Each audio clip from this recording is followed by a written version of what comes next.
हाँ भगत भावेश, क्या डाउट है थर्ड में? वो 30% और 100% है, हाँ। तो यूनिट्स कैसे होगा? यूनिट्स कैसे होगा? मतलब जैसे कोई अगर अपन प्रोडक्शन कर रहे हैं, ठीक है, तो ऐसा ही मान सकते ना, जैसे मास प्रोडक्शन कर रहे हैं अपन किसी चीज़ का, कोई पर्टिकुलर आइटम का, जैसे बॉटल का कर रहे हैं, ये बॉटल का 30% मतलब थोड़ा सा बना है ना ना ना, वो नहीं वो आप सही बोल रहे हो। हाँ जो प्रोडक्शन, ठीक है, आपने बोला मास प्रोडक्शन करेंगे, हाँ कितना? अनलिमिटेड। कुछ हमारी कैपेसिटी होगी। देखो अच्छा डाउट आया, एक क्या रिजल्ट पास हो गए हो क्या? 12th में हो क्या? लगते भले 7th में पढ़ती। तो देखो, हाँ हाँ चलो ठीक है, मास प्रोडक्शन हम जरूर करेंगे, पर उसमें भी एक लिमिट तो होगी ना। ऐसा नहीं हम जितना मन में सोचेंगे उतना बना लेंगे, ऐसा नहीं होता है। हर प्लांट की, हर बिजनेस की कैपेसिटी होती है। तो दिया हुआ है a limited company has capacity to produce 1 lakh units of a product every month. मतलब हमारी क्षमता है, हमारे पास जो प्लांट एंड मशीन है, हमारे पास जो पैसा, टाइम, लेबर, जो भी पास हमारे पास है, मैक्सिमम हम महीने में 1 लाख यूनिट्स ही बना पाएंगे। ठीक है। और जैसे जो लेवल दिया हुआ, जैसे आपने बोला 30%, तो इसका मतलब ये नहीं है कि मैं बॉटल का 30% हिस्सा ही बना रहा हूँ। मतलब जैसे ये बॉटल है, ये 100% है, तो 30% कितना, इतना होगा 30%। सिर्फ इतना बना के छोड़ दे रहा हूँ, ऐसा नहीं है। मतलब मैं 30,000 बना रहा हूँ। 1 लाख मेरी कैपेसिटी है पूरी फिनिश्ड बॉटल बनाने की, तो उसका 30% ये 30,000 यूनिट्स, फिनिश्ड यूनिट्स मैं बना रहा हूँ। इसका मतलब ये हुआ, मतलब मैं चाहूँ तो अपना मैक्सिमम टाइम, पैसा, लेबर, मशीन लगा के 1 लाख बना सकता हूँ मैक्सिमम, वो भी महीने का है ना, महीने का, वो भी ध्यान देना। पर मैं कितना बना रहा हूँ, क्वेश्चन आपको क्या बोला है, 31% का, 100% का बताना है ना। मतलब एक बार आप 30,000 बनाओगे तो उसके हिसाब से कितना रुपये का कॉस्ट शीट बोला है ना, टोटल कॉस्ट ऑफ प्रॉफिट। हाँ, अगर मैं 30,000 यूनिट्स बनाता हूँ तो उसमें कॉस्ट कितना लगेगा, प्रॉफिट कितना कमाओगे।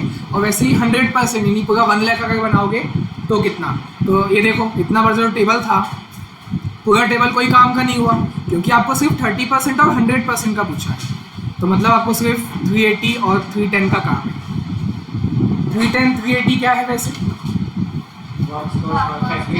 हाँ, फैक्ट्री कॉस्ट, वो भी पर यूनिट। मतलब अगर मैं कॉस्ट शीट को पूरा डिटेल में समझूं तो मेरे को सेकंड हेड पकाया दे दिया है। मेरे को करना नहीं पड़ेगा कि सबसे पहले direct material, direct labour, direct expense मिला के प्राइम कॉस्ट नहीं करना पड़ेगा। प्राइम कॉस्ट में ऐड फैक्ट्री ओवरहेड और WIP का एडजस्टमेंट नहीं करना पड़ेगा, क्योंकि वो करा के लास्ट में आपका जो सेकंड हेड है फैक्ट्री कॉस्ट वो आता है, वो दिया हुआ। तो मतलब यहाँ पे कॉस्ट शीट चालू ही फैक्ट्री कॉस्ट से होगी और उसको आप नंबर 1 डालोगे।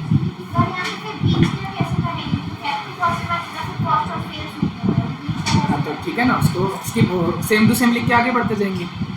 बिल्कुल स्किप नहीं करना, स्किप करोगे ना तो हमारे से गलती होने के चांसेस हैं। हाँ, बुक वाला स्किप करते हैं तो मत देखो ना बुक। तो देखो, जैसे मैं कॉस्ट शीट बनाऊंगा, यहाँ लिखूंगा पर्टिकुलर्स और अमाउंट के 2 कॉलम बनाऊंगा, क्योंकि एक बोला है 30, हाँ, एक बोला 30% का बताओ, एक 100% का। अगर मैं 30% लेवल पे प्रोडक्शन करूंगा तो कितने यूनिट्स बनाऊंगा, 30,000, क्योंकि मैक्सिमम कैपेसिटी मेरा 1 लाख है। मैं 100% चाहूँगा तो मेरा 1 लाख बनेगा, 30% चाहूँगा तो 30,000 बनेगा। ठीक,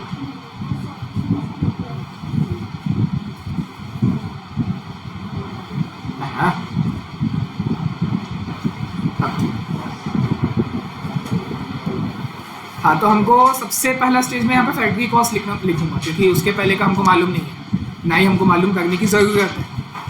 फैक्ट्री कॉस्ट मुझे दिया हुआ है, यानी work cost, factory cost both are same, per unit दिया हुआ है। तो इसका मतलब ये नहीं कि आप 380 और 310 को ही लिख दोगे, उसको रिस्पेक्टिव यूनिट से मल्टीप्लाई करोगे। 380 को मल्टीप्लाई करोगे कितने से, क्यों?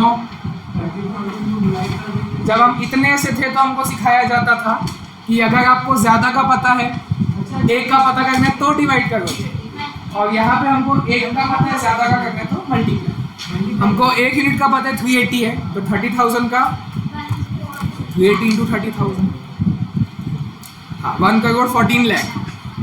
तो यहाँ लिखना और कैलकुलेशन भी दिखाना। 30,000 यूनिट्स है जो आप बना गए हो, इंटू 380 पर यूनिट का फैक्ट्री कॉस्ट है। यहाँ पे आप 1 लाख बना रहे हो और पर यूनिट का कॉस्ट है 310, तो बस 310 के आगे 5 जीरो लगा देंगे, 3 करोड़ 10 लाख। ठीक है। अच्छा, यहाँ पे एक चीज़ नोटिस करो, मैं पहले भी बोला हूँ और पूरे साल 3 महीना 4 महीने तब तक चलेगा, बार बार एक चीज़ बोलूँगा, आप नोटिस करके पढ़ो। यहाँ पे क्या समझ आ रहा है नोटिस करो, तो इससे कंक्लूजन निकालो कि ऐसा हमारे यहाँ होता है, कॉस्ट में ऐसा ही होता है। क्या कहाँ कम लगेगी? 1 करोड़ 14 लाख से 3 करोड़ पहुँच गई, पर यूनिट कम लगती है। ये आपको कंक्लूजन बनाते चलना है, जो कि आपको एग्जाम में और मेरे टेस्ट में बाउंड साइड क्वेश्चन में काम आएगा। ठीक है, मतलब कंक्लूजन देखते चलो ना। देखो, अगर आप 30,000 यूनिट्स बना गए हो और वहाँ से जंप मार के सीधा 1 लाख यूनिट्स बनाओगे, तो जो टोटल खर्चा है वो तो जाहिर सी बात है हमेशा बढ़ेगा। अगर यूनिट्स बढ़ा गए हो तो खर्चा भी बढ़ेगा, टोटल खर्चा बढ़ेगा, टोटल कॉस्ट हमेशा बढ़ेगी, पर जो कॉस्ट पर यूनिट है वो कम होगी हमेशा। आप टेबल में देख लो ना, जैसे जैसे आपका लेवल ऑफ प्रोडक्शन बढ़ रहा है 400 से लेकर 310 तक पहुँच जाएंगे। कैसे? जब जब आपका लेवल ऑफ एक्टिविटी बढ़ते जा रहा है तो आपका कॉस्ट पर यूनिट हमेशा कम होते जाता है। टोटल तो बढ़ेगा, टोटल कैसे कम होगा भाई? ऐसा थोड़ी होता है कि 30,000 बनाने का कम रहेगा और 1 लाख बनाने का ज़्यादा रहेगा। सॉरी, उल्टा बोला क्या? 30,000 बनाने का ज़्यादा रहेगा, 1 लाख का कम। टोटल कॉस्ट ऐसा इम्पॉसिबल है, कभी नहीं होगा।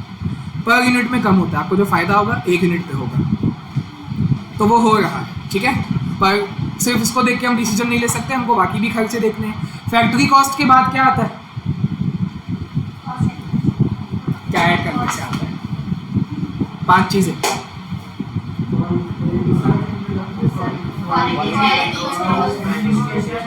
रिलेटेड टू प्रोडक्शन, ठीक है, प्राइमरी पैकिंग और लेस करते हो less scrap sale of WIP and finish goods. तो देखिए, इन 5 में से कुछ है हमारे पास। देखो, बोलता है फिक्स्ड एडमिनिस्ट्रेशन एक्सपेंस, तो ये कौन सा है एडमिनिस्ट्रेशन? रिलेटेड टू प्रोडक्शन वाला है कि जनरल वाला है? कैसे, कहाँ लिखा है जनरल?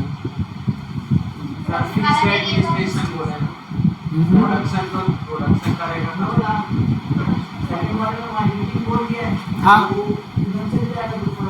तो मार्केटिंग तो वो अलग ही हो गया ना, वो तो 100% सेलिंग एंड डिस्ट्रीब्यूशन का ही हिस्सा है। नहीं, ऐसा नहीं होता। सोचो, और क्या आप लोग क्या बोल रहे थे? प्रोडक्शन है तो फ्लक्चुएट हो सकता है, जैसे प्रोडक्शन कम ज़्यादा हो तो। परफेक्ट। प्रोडक्शन आप कम ज़्यादा, पर देखो नहीं बोल सकते पर वैसे सैलरी जैसे है कुछ भी, तो अगर मैं सैलरी दे रहा हूँ मेरे अपने वही प्रोडक्शन एक्टिविटी से, तो वो भी तो फिक्स्ड रहेगा, ये लॉजिक भी नहीं काम आएगा। सबसे बढ़िया कुछ नहीं है, साइलेंट है जनरल, बाय डिफॉल्ट जनरल, कुछ नहीं बोलेगा तो जनरल है। ठीक है, एक चीज़ मैंने पहले भी बोली थी, क्वेश्चन जब आपको लगेगा साइलेंट रहेगा, स्कैनर में वो क्वेश्चन है, आपको लगेगा क्वेश्चन साइलेंट है, पर वहाँ पे मैं बताऊँगा ना साइलेंट नहीं है, वो कुछ हिंट देता है। यहाँ पे कोई हिंट नहीं है, यहाँ पे इट इज़ साइलेंट, तो आपको जनरल मान के चलना है। कहीं पे लिख लो, जहाँ आप लोग कॉस्ट शीट का फॉर्मेट बनाए वहीं पे लिख लो administration in case of silent about administration expenses, by default it is assume general वाला। हाँ ना, बाय डिफॉल्ट हम कुछ अगर पूरा साइलेंट है ना तो जनरल मानेंगे, और जो मैं जो बता रहा हूँ आपको लगेगा आगे भी कि साइलेंट है, हमेशा ऐसा नहीं होता, आपको लगेगा, पर मैं बताऊँगा स्कैनर में है वो क्वेश्चन ये पूरा साइलेंट, तो यहाँ क्या मानोगे?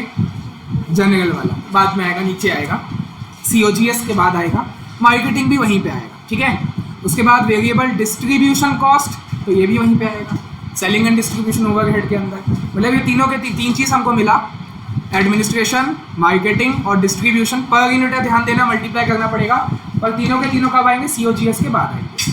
ठीक है, उसके आगे बोलता है it can sell 100% of its output, मतलब आप 100% बनाओगे ना तो उसको बेच सकते हो, मतलब उसमें कुछ स्टॉक नहीं बचेगा। अगर 100% आप बना रहे हो तो 100% बेच भी सकते हो 500 रुपये में, 500 रुपये पर यूनिट में, मतलब ये क्या है? सेलिंग प्राइस है। ठीक है, इतने में आप बेचोगे उसको, प्रोवाइडेड मतलब टैक्स और लॉ पढ़ते हो, terms and conditions applied, provided that, होता है ना लॉ में और टैक्स में, provided that it incurs the following further expenditure. आपको अगर अपना 100% आउटपुट बेचना है, 100% आपने बना दिया मतलब 1 लाख, आपने 1 लाख बनाया, आप 1 लाख बेच सकते हो। बोलेंगे 1 लाख बहुत ज़्यादा नहीं है, वो महीने का है, बहुत ज़्यादा है, पर उतने ज़्यादा टारगेट को अचीव करने के लिए आपको ये एडिशनल खर्चे इनकर करने पड़ेंगे। पर मान के चलो अगर मैं 100% नहीं बना रहा, 10, 20, 30, वैसे तो 30 का ही पूछा है, 30 और 100 का ही है ना, 100% आप बेचोगे उसके लिए एक्सपेंडिचर होगा, 30% के लिए बिल्कुल भी नहीं होगा, ये सिर्फ 100 के लिए है। सेंटेंस को पढ़ोगे तो वही लगेगा ना भाई, वही तो है कि it can sell 100% of its output इतने में, provided it incurs the following further expenditure. Additional खर्चा लगेगा जब आप 100% को बेचने जाओगे तब लगेगा। समझ आ गया? अगर आपको अपने एग्जाम में 100% मार्क्स चाहिए तो आपको क्या करना पड़ेगा, फर्दर एक्स्ट्रा मेहनत करना पड़ेगा। और अगर आपको सिर्फ 30% चाहिए, जो इस क्वेश्चन में है, सिर्फ 30% मार्क्स चाहिए आपको एग्जाम में, तो एक्स्ट्रा मेहनत करना पड़ेगा क्या? नहीं, कुछ नहीं करना पड़ेगा, बस घूमो फिरो, सांगरिया जाओ। सांगरिया वही नाम है ना, बेबीलोन के ऊपर। हाँ वो मैं गया था इसलिए बता रहा। ठीक है, तो ये आपको खर्चे सिर्फ 100% वाले कॉलम में लिखने हैं, 30 में नहीं लिखने हैं। तो क्या क्या है देखो, गिफ्ट आइटम देते हैं हम 30 रुपये पर यूनिट ऑफ सेल, आएगा कहाँ? कॉस्ट शीट में इसको सीक्वेंस वाइज कहाँ दिखाओगे? गिफ्ट आइटम देगा किसको? तुम्हें कस्टमर को, आओ भैया लोग गिफ्ट ले जाओ। हाँ मतलब कब आएगा? एडवर्टाइजमेंट, ठीक है, वो खर्चे का नाम है, आएगा कहाँ? कॉस्ट ऑफ गुड्स के बाद, मतलब सेलिंग एंड डिस्ट्रीब्यूशन ओवरहेड के अंदर। फिर देखा जाए तो ये चाहे ही एडवर्टीजमेंट है, पढ़ो पूरा, चाहे ही एडवर्टीजमेंट का है, तभी तो मैं 100% माल बेच पाऊंगा। कस्टमर को अट्रैक्ट करने के लिए मैं ये सब का खर्चे कर रहा हूँ। ठीक है, तो it has lucky draw every month giving the first prize 50,000, second prize 25,000, third prize 10,000 and 3 consolation prizes, मतलब पार्टिसिपेट किए तो बस मिलेगा, सिर्फ 3 मिलेगा, 5,000 ईच, मतलब 3 दे गए हो तो 15,000 हो गया for buying the product. Add कर देना सबको, तो ये भी उसी हेड के अंदर आएगा।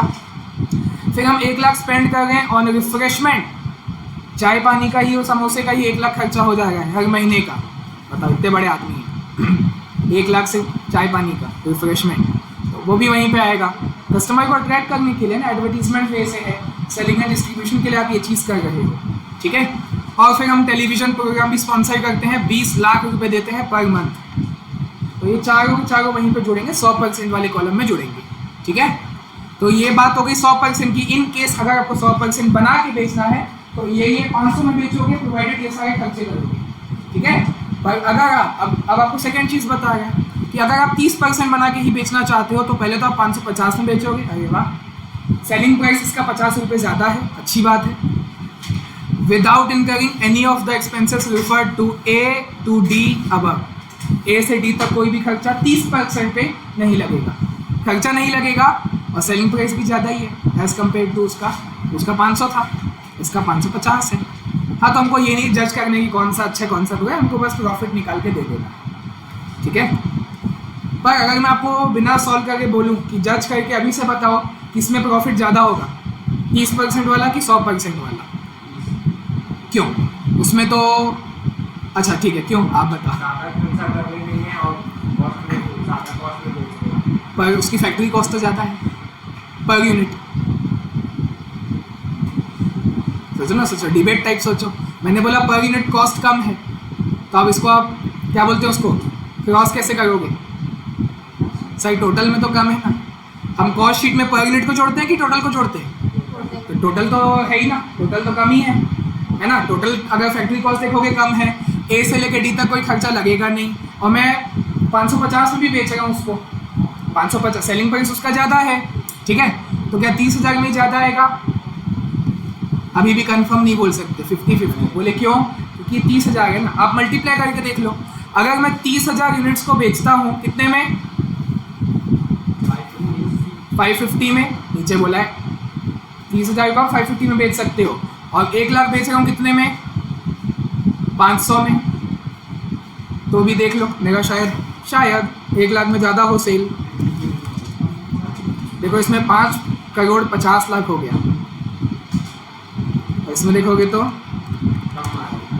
बहुत कम आ रहा है, 1,65,00,000। तो भाई मैं आपको ये सिखा रहा हूँ कि आप बिना कॉस्ट शीट बनाए तो पहले बता नहीं सकते गारंटी कि हाँ सर इसी में प्रॉफिट ज़्यादा आएगा। जैसे भरत भावेश ने ट्राई किया कि भाई 30,000 में कम आएगा, मतलब प्रॉफिट ज़्यादा आएगा 30,000 में। क्यों? क्योंकि वहाँ पे ए से डी तक खर्चा लग नहीं रहा है, उसका सेलिंग प्राइस भी ज़्यादा है 550 है, और ये फैक्ट्री कॉस्ट भी हमारा कम है, मतलब हर जगह देखा जाए तो कॉस्ट कम है, तो भाई सेल भी तो कम है। टोटल सेल भी तो देखो 1,65,00,000 और वो 5,50,00,000। तो हम अभी नहीं बता सकते, ऑब्वियसली हमको बनाना ही पड़ेगा, तो पता चलेगा किस में ज़्यादा प्रॉफिट है। ठीक है, तो फैक्ट्री कॉस्ट के आगे हाँ जो हम डिस्कस किए quality control research and development वो सब कुछ भी नहीं दिया हुआ है। तो फैक्ट्री कॉस्ट के बाद क्या आता है? सीधा अगला कॉस्ट ऑफ प्रोडक्शन आता है। ठीक है, ब्लैंक आउट मत हो जाओ सब लोग, होगा धीरे धीरे फ्लो में बैठेगा, क्योंकि देखो सिर्फ आगे बढ़ते जाएंगे सॉल्व करने मतलब नहीं है, ये चीज़ को समझो, क्योंकि ये सब शॉर्टकट बाउंसर में काम आएगा आपको। जो अलग लेवल के क्वेश्चंस आते हैं वहाँ पे आपको यही पूछेगा कई क्वेश्चन में, भाई प्रॉफिट किस में ज़्यादा है बता दो, तो शॉर्टकट तरीके से आपको सिखाऊंगा कैसे निकालेंगे। तो यहाँ पे मैंने शॉर्टकट लगवाना सिखाया पर वो काम नहीं कर पाया। क्यों? क्योंकि उसका सेल भी तो ठीक है, कॉस्ट कम है और सेल भी तो कम है ना, तो वो सब आइडिया को हमको दिमाग में लेते हुए चलना है, तब सॉल्व कर पाएंगे शॉर्टकट तरीके से।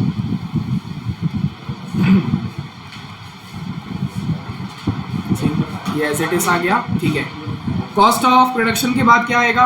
मतलब इसमें क्या किया जाता है बताओ Harsha? Opening stock of finish goods add करते हैं, closing stock of finish goods less करते हैं। तो है क्या हमारे पास ओपनिंग क्लोजिंग? नहीं है, क्वेश्चन हम पूरा पढ़ लिए नहीं है। तो जो आपका अगला हेड है कॉस्ट ऑफ गुड्स सोल्ड वो आ जाएगा एज इट इज। तो हमको स्किप नहीं करना है, हमको लिखना है। बुक वाला स्किप कर देता है, सीधा वो कॉस्ट ऑफ गुड्स सोल्ड में स्किप करके आएगा, हमको नहीं करना है।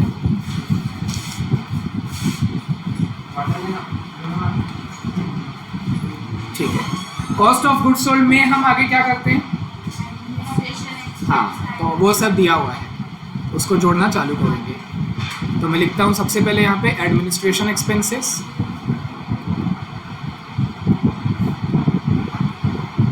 जो कि फिक्स्ड है, क्वेश्चन में बताया था। एडमिनिस्ट्रेशन एक्सपेंस आपको दिया है 1,50,000 दिया है और यहाँ पे लिखा है फिक्स्ड, मतलब आप 30,000 बनाओ या 1 लाख बनाओ कोई फ़र्क नहीं पड़ता, आपका खर्चा उतना ही लगेगा, 150 का 150 ही लगेगा। ठीक है, फिर आपका फिक्स्ड मार्केटिंग एक्सपेंस है वो भी यहीं पे आएगा। Fixed marketing expenses 2.5 lakh fixed है, तो वो भी अपना दोनों में सेम रहेगा, 2.5 लाख का 2.5 लाख रहेगा। ठीक है, और तीसरा क्या था? Variable distribution cost. वेरिएबल बोल दिया, मतलब वेरिएबल एक्सपेंस क्या होता है? चेंज किस आउटपुट के हिसाब से। कम आउटपुट बनाओगे तो कम खर्चा लगेगा, ज़्यादा आउटपुट बनाओगे तो ज़्यादा खर्चा लगेगा। टोटल की पर यूनिट? टोटल। भाई चलो मैं 2 मिनट के लिए आपको थोड़ा सा D2 करवाऊंगा, थोड़ा सा रास्ते से भटक के। हाँ, ये एग्जांपल याद करवाता हूँ, 2 महीना पहले हमने किया था। चलो थोड़ा सा हट के आपको एक बेसिक नॉलेज दूँ। मान लो मेरे पास सबसे पहले 2 स्टूडेंट्स हैं, फिर 5 हो गए, धीरे धीरे बढ़ते गए, 10 हो गए, फिर 15 हो गए। ठीक है, वैसे 4 लेवल लेते हैं। ये क्या है? नंबर ऑफ स्टूडेंट्स है। अब मान लो जिस कोचिंग में मैं पढ़ा रहा हूँ वहाँ पे मेरा खुद का नहीं है, मैं रेंट पे लिया हुआ, रेंट ले रहा हूँ एग्जाम्पल, जस्ट बिकॉज ये फिक्स्ड एक्सपेंस है ना, तो फिक्स्ड का बेस्ट एग्जाम्पल है रेंट। ठीक है, अब ये मानो यही हॉल है, मैंने रेंट पे लिया है, रेंट है मेरा 50,000, 1 महीने का रेंट है 50,000। ठीक है, 2 बच्चे आएंगे, लैंडलॉर्ड को कितना रेंट पे करूँगा? 50,000। 5 बच्चे आ गए तो ज़्यादा रेंट दूंगा।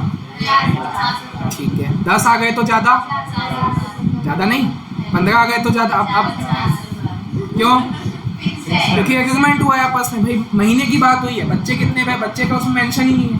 जो रेंट एग्रीमेंट होता है उसमें महीना हुआ 50,000 दो। ठीक है, पर अब ले लो बुक प्रिंटिंग कॉस्ट, जो कि वेरिएबल रहेगी, क्योंकि अगर कम बच्चे हैं तो मैं कम बुक छपवाऊंगा, कम खर्चा, ज़्यादा बच्चे आएंगे तो ज़्यादा बुक छपवाऊंगा, ज़्यादा खर्चा। दैट इज़ वेरिएबल, जो कि फ्लक्चुएट होता है प्रोडक्शन के हिसाब से, आउटपुट के हिसाब से। तो ये आप लोग मेरे आउटपुट, ठीक। तो मान लो अगर बुक प्रिंटिंग कॉस्ट में आपको बता, ऐसे क्वेश्चन में देगा कि एक बुक प्रिंट करने की कॉस्ट है 500 रुपये, एक बुक 500 रुपये, 2 बच्चे हैं तो कितनी बुक, ऑब्वियसली 2 बुक, तो 1000 रुपये। ठीक है, बताते जाओ, 5 है तो 2500, 500 है ना, 500 से मल्टीप्लाई करो, यहाँ 5000 लगेगा, यहाँ 7500 लगेगा। तो ये क्या है पता है, ये अच्छा मैं इसको हटा देता हूँ 2 मिनट, या ऊपर ही कर देता हूँ।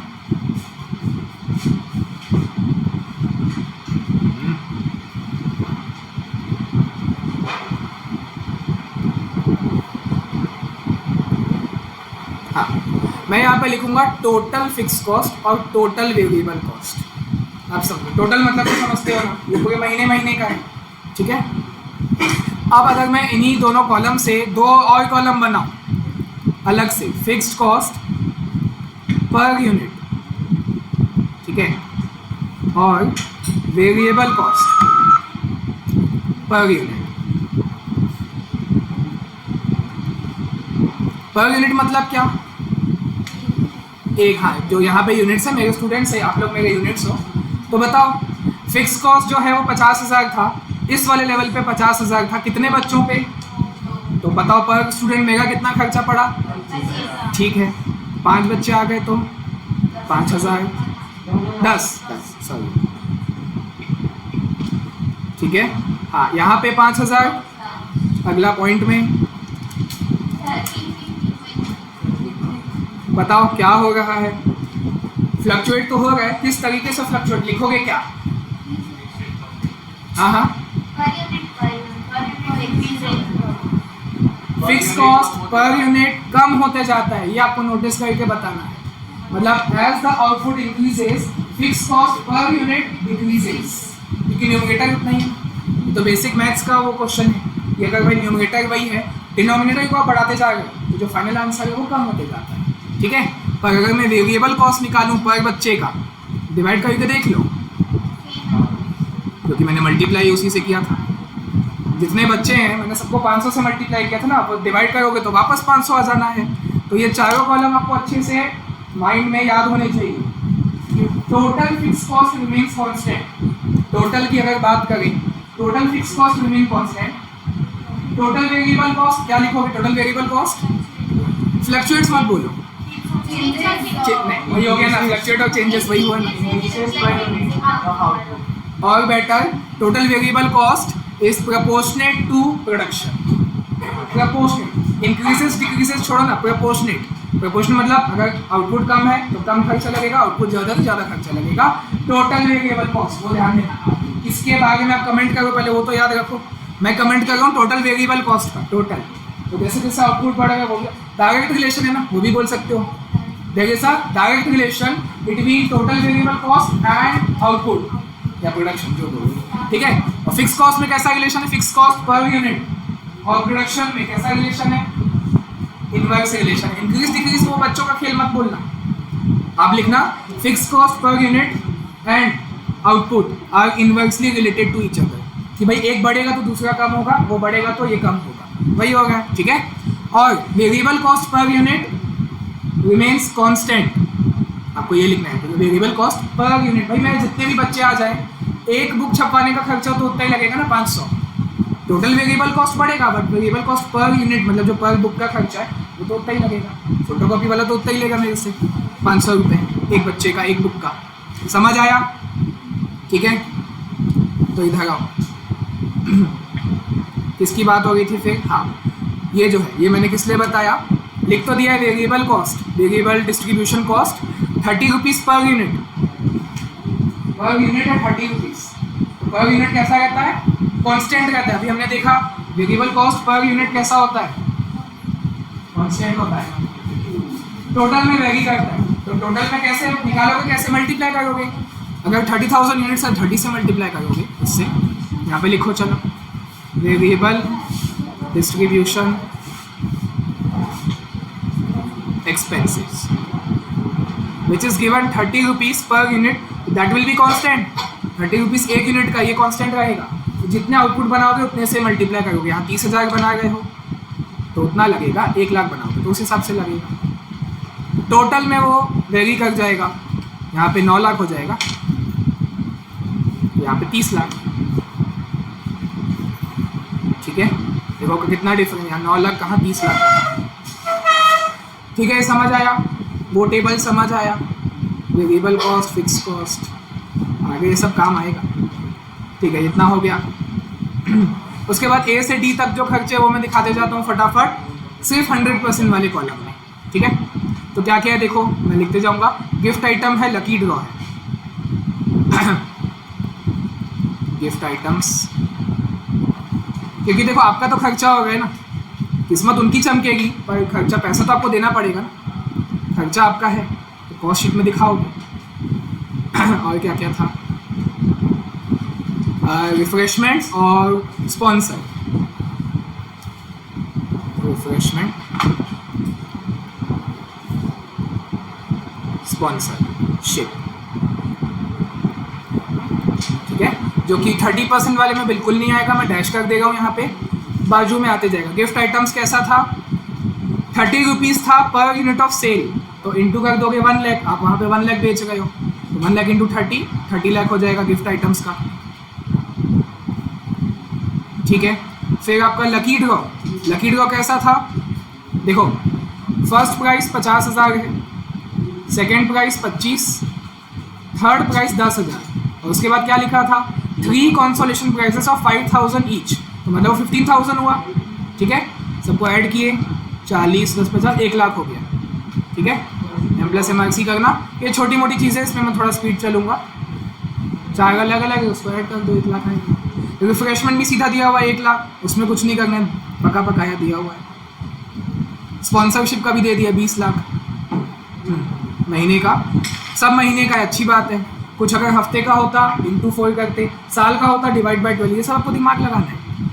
यहाँ पे सारे खर्चे महीने के हैं तो कोई दिक्कत नहीं है। अगर बोल देता कि भाई ये जो मान लो स्पॉन्सरशिप 20 लाख वीकली है, तो आपको इंटू 4 करना पड़ता, क्योंकि महीने का चाहिए ना, महीने में 4 हफ्ते होते हैं। मान लो बोलता 20 लाख एनुअली है, साल का है, और फिर डिवाइड बाय 12 करते, क्योंकि हमको महीने का चाहिए, हमारा मेन टारगेट है 1 महीना। ठीक है, क्योंकि प्रोडक्शन हमको 1 महीने का ही दिया हुआ है, 30,000 और 1 लाख हो गया, सब चीज़ खत्म, कुछ बचा ही नहीं। ऐड किया जाए सबको, तो आ जाएगा आपका last head, cost of sale. ठीक है, तो इसमें यहाँ से ऐड करना चालू करना ना, 1 करोड़ 14 लाख में 150, 250 और 9 लाख, तो आया 1 करोड़ 27 लाख। ठीक, बाजू वाले का ऐड करेंगे।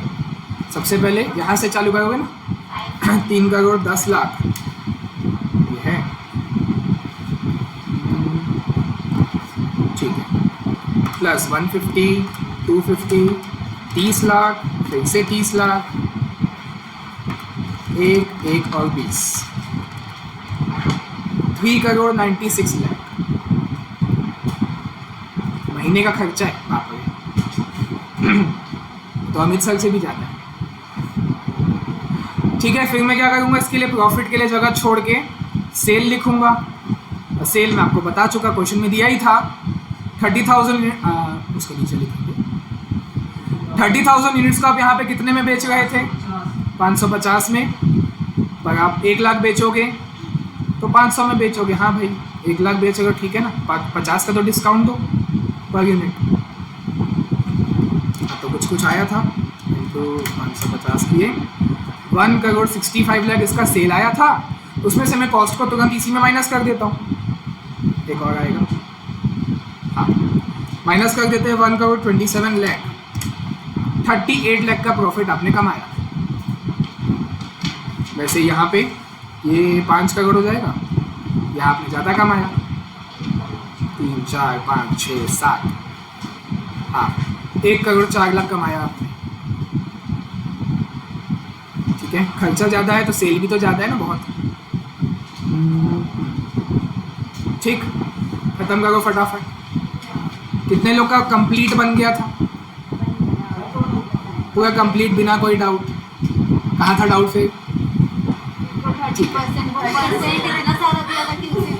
अच्छा पहले महीना अपना बस वो फिर यूनिट्स देंगे, यूनिट्स के हिसाब से करना है उसके बाद। ठीक है, चलो फिर अभी कंप्लीट करो, कॉपी में नोट करो फटाफट। मैंने सोचा इतना सारा कुछ नहीं कहते हैं, बताया ना, जितना लेंदी कहते हैं उतना ईजी है।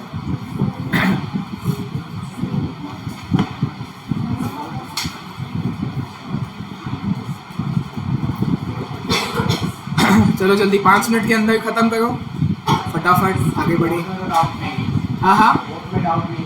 फोर्थ में नहीं, फोर्थ सबका बन गया है, कोई डाउट नहीं है क्या फोर्थ वाला? ओह लेंदी इजी। इसमें लिया क्या इंटरेस्ट ऑन फॉरवर्ड फंड्स को? नहीं लिया ना। अब बता, अल्टरनेटिवली इंटरेस्ट ऑन, अल्टरनेटिवली है तो अल्टरनेटिवली हमको मतलब ही नहीं, हमको लेना ही नहीं है, कभी नहीं लेना है। कॉस्ट बोलता हूँ, इंटरेस्ट को हमको कभी नहीं लेना है क्योंकि वो कॉस्ट की डेफिनेशन ही सेटिस्फाई नहीं करता। Cost is any expenditure incurred for production of goods and service. तो इंटरेस्ट आपको गुड्स प्रोड्यूस करने के लिए थोड़ी लगता है, तो पैसे की कमी थी, लोन लिया, उस पर लगता है। चलो जिनका फोर्थ भी हो गया है, थर्ड भी हो गया है, PDF भेजाऊँ स्कैनर का? हाँ मेरा थोड़ा अलग है, मेरे स्कैनर के क्वेश्चन आपके स्कैनर में नहीं दिखेंगे, तो हम दोनों बनाएंगे। है उसमें है, मतलब पहले मेरा बनाओ, उसमें आपको हाँ 1990 2000 ऐसे क्वेश्चन भी मिलेंगे। जो आप लोग की स्कैनर में है वो 2018 के बाद से ही है और मेरा पहले का भी है, तो हम पूरा बनाएंगे। आपके में इसमें जो है वो भी, हाँ वो भी है, उसमें हमने भी ज़्यादा आगे का नहीं है, मेरे में 19 लास्ट है और आपके में 20, 21, 20, 23 तक है लेटेस्ट। मेरा पुराना है, आपका नया है, दोनों कंबाइन करके बनाएंगे।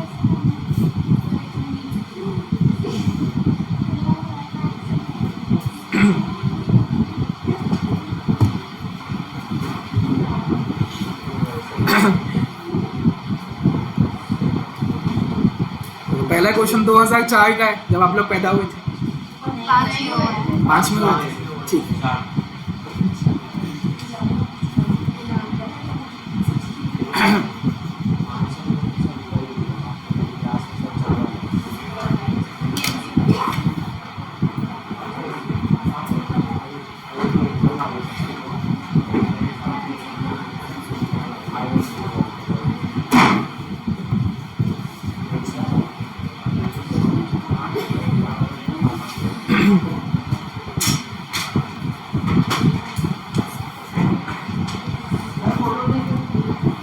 PDF भेज दिया हूँ पूरा। हाँ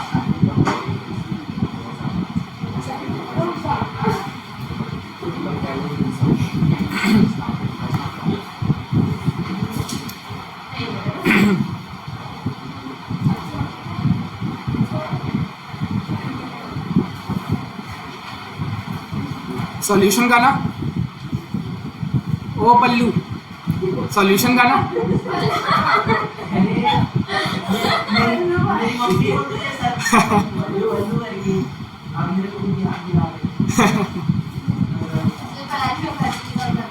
तो अच्छा है ना, लोग सिर्फ कल याद करते थे मम्मी को, मतलब कल सिर्फ कल याद किया, आज भूल गए। होता है, तो फिर डेली फोटो डाला करो, एक ही दिन क्यों डालते हो?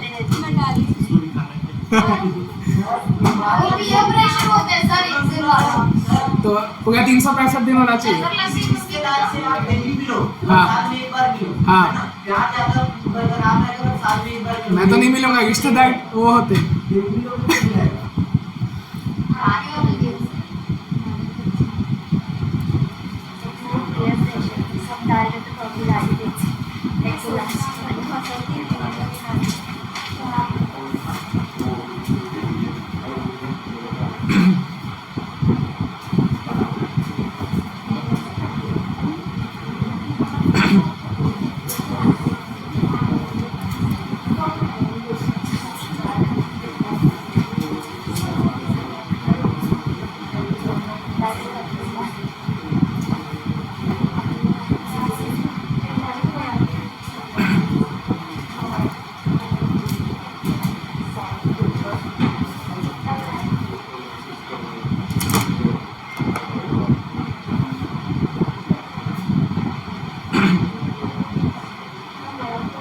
चलो हो गया।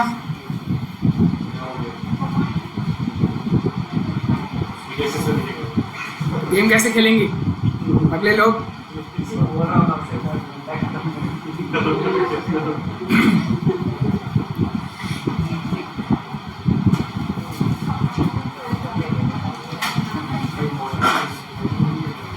चलो बिल्कुल।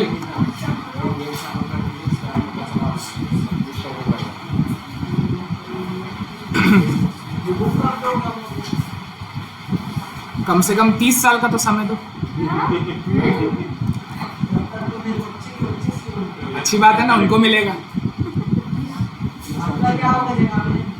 देख लेंगे, अभी बनाओ ये।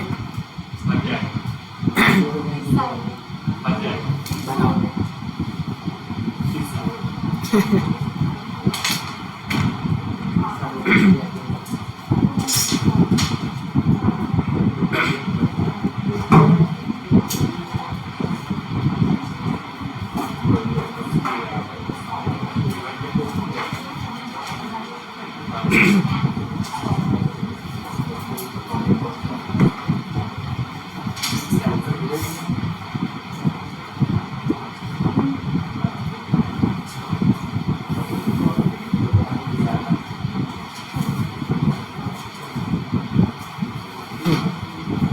चलो मैं 12 मिनट का टाइमर लगाता हूँ, इसमें बन जाएगा उतने में।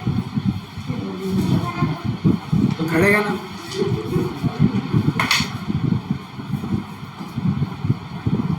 चलो आपके 12 मिनट शुरू होते हैं अब।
तो अभी ये बनाओ क्लास वाला होगा साथ साथ।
आज मंडे है, सैटरडे को कॉस्ट शीट का टेस्ट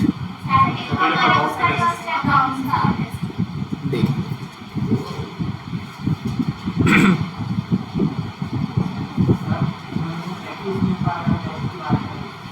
इसलिए तो बोलता हूँ क्लास लंबी रखनी, कॉस्ट घर पे कोई नहीं बनाता है, मैं 3 साल से देख रहा हूँ कोई नहीं बनाता, जो बनता है क्लास में ही बनता है, वो भी लैब में।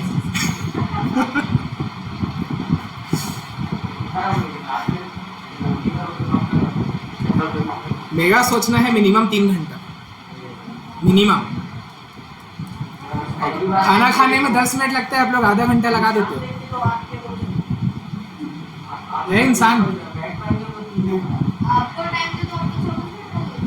नहीं 6 घंटा सोना भी है, 18 घंटे ले लूँगा। पढ़ाई सबसे ज़्यादा बड़ा मंदिर है सरस्वती। बनाओ जल्दी, बातचीत कर गए हो, छुट्टी।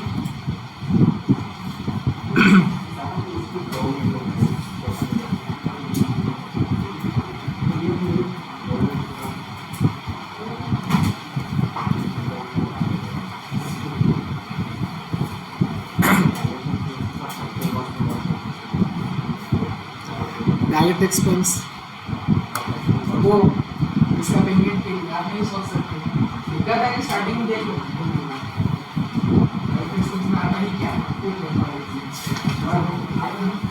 हाँ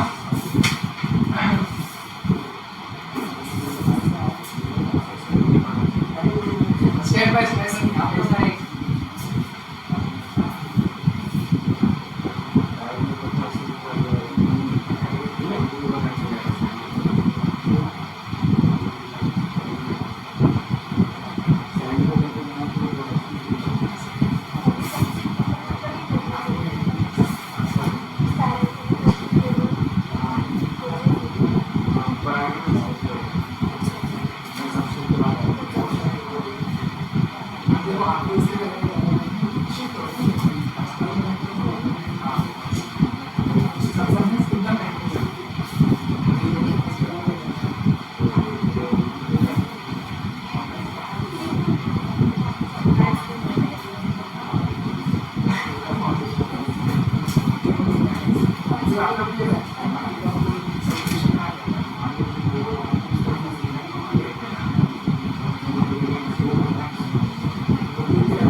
से मैं पूछना चाहता हूँ गवर्नमेंट कंज्यूम कितना आया सबसे पहले? ठीक है,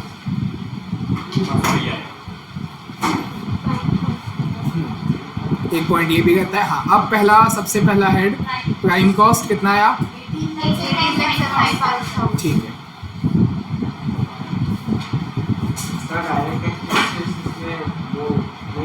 नहीं है कुछ भी नहीं। हायर चार्जेस देखो, लीज क्या होता है, रेंट और लीज में क्या होता है?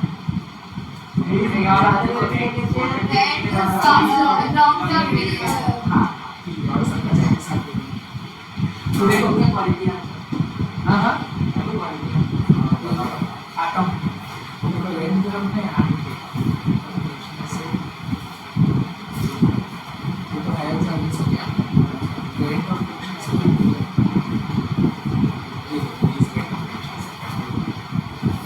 ये बिना आप प्रोडक्शन चालू करने का सोच तो सकते हैं, चालू कर सकते हो, रेंट पानी एकदम डाउन लो, एकदम प्रैक्टिकल वे में सोचना है क्या ऐसा होगा पॉसिबल कि होटल में रेंट 2 महीना लैंडलॉर्ड जो मांग रहा है पैसा रेंट का, मैं दे ही नहीं रहा उसको, क्या वो ऐसा बोलेगा कि चालू नहीं कर सकते प्रोडक्शन, ऐसा मतलब इम्प्लीमेंट हो जाता है। अब अगर मैं उसको बोलूँ मैं तो थोड़ा आगे भी चालू करूँगा, मैं अगले महीने 2-3 महीने में तो चलेगा, हाँ चालू करने का आप सोच सकते बिना हायर चार्जेस बिना हायर चार्जेस को होता है इंटरेस्ट। अगर आप EMI पे ले रहे हो तो ये ऐसे तो उसका इंटरेस्ट है, जब तक इंटरेस्ट नहीं दोगे वो जब भी कहीं चले जाएंगे बैंक वाले नहीं सोच सकते।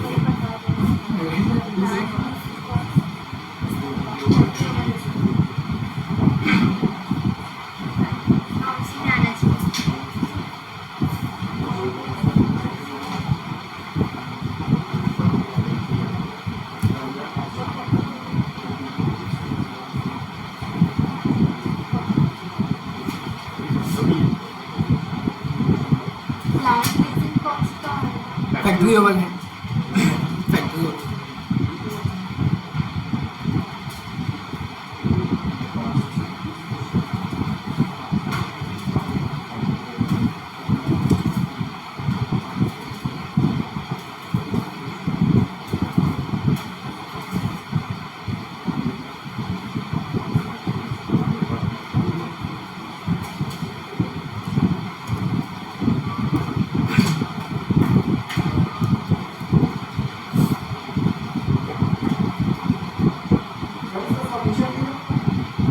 नहीं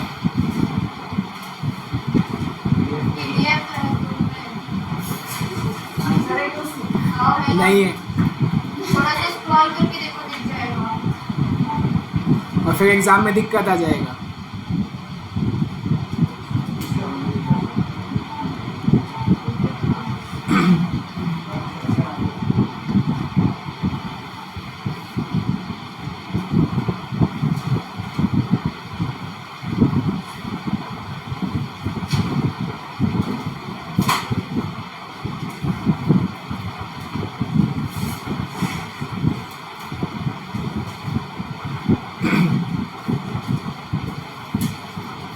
चलो फैक्ट्री कॉस्ट आया सिर्फ 24 लाख होना चाहिए। WIP का एडजस्टमेंट किए हो तो उसके बाद वो फैक्ट्री कॉस्ट कहलाता है ना, पूरा WIP का करने के बाद। हाँ फैक्ट्री ओवरहेड आप लोग ने ऐड कर दिया, ओके, तो वो ग्रॉस फैक्ट्री कॉस्ट आता है। हमको तो नेट चाहिए होता है ना, final factory cost is net factory cost, जो आता है WIP के एडजस्टमेंट के बाद।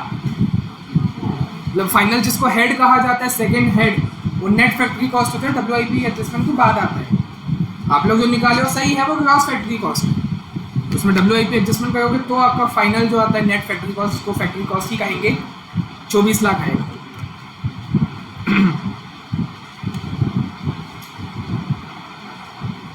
और फिर से वैसा ही क्वेश्चन कि फैक्ट्री कॉस्ट के बाद quality, research, development, primary packing, administration related to production नहीं है, स्क्रैप कुछ नहीं है। तो आपका जो थर्ड हेड है कॉस्ट ऑफ प्रोडक्शन, वो भी आपका सेम हो जाने वाला है। फैक्ट्री कॉस्ट के बाद जो 5 चीज़ें आती हैं, कुछ नहीं दिया है।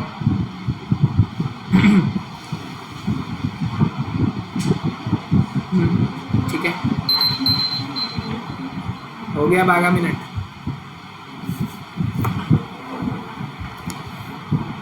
इतना ही समय मिलेगा 7 मार्क्स के लिए।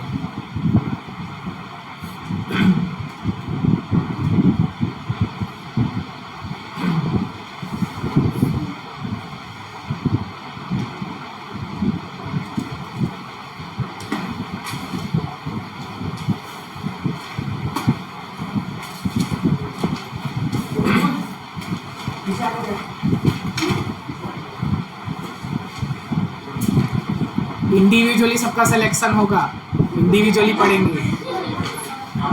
वो नहीं होगा, वो नहीं रहती तो फाउंडेशन नहीं होगा।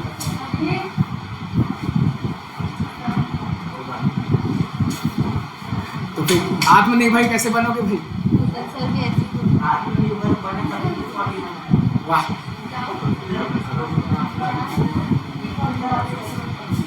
अभी स्टार्टिंग के लिए ना, अभी कॉस्ट नया है इसलिए बस। टेंशन मत लो, नहीं मैं ही लूँगा टेंशन, मेरे लिए तो है टेंशन। मेरे को एक बार पकड़ लेते, सबका सिलेक्शन करवाना है। सिलेक्शन हो गई।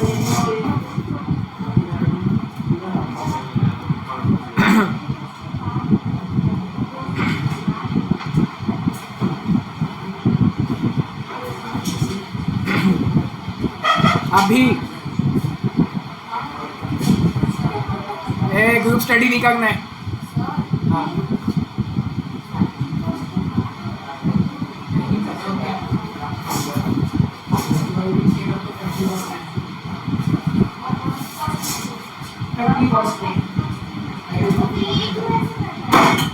आंसर नहीं दे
आपका कितना आया?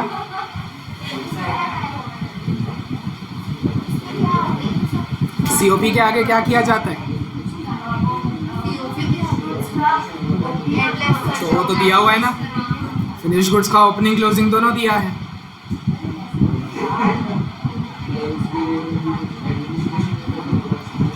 हाँ वो नहीं है, एडमिनिस्ट्रेशन वाला कुछ नहीं, अभी तो मैंने लिख दिया जो फैक्ट्री कॉस्ट है वही सीओपी एज इट इज। बीच के जो 5 आइटम्स है कुछ भी नहीं दिया हुआ है, सेम टू सेम लिख देना है। सीओपी में फिर प्लस माइनस होगा फिनिश गुड्स का, तो COGS आना चाहिए 22,75,000। उसमें सेलिंग, डिस्ट्रीब्यूशन, मार्केटिंग वो सब जोड़ोगे तो कॉस्ट ऑफ सेल आना चाहिए।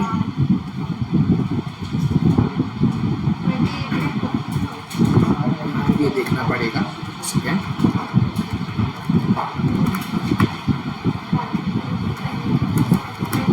हाँ वो COGS आया, फिर COS आना चाहिए 31 लाख।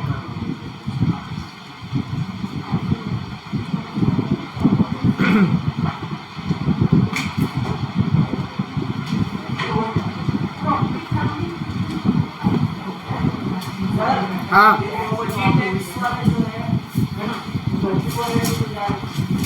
प्रॉपर्टी कहाँ, कौन सी प्रॉपर्टी? फैक्ट्री, फैक्ट्री में होता है।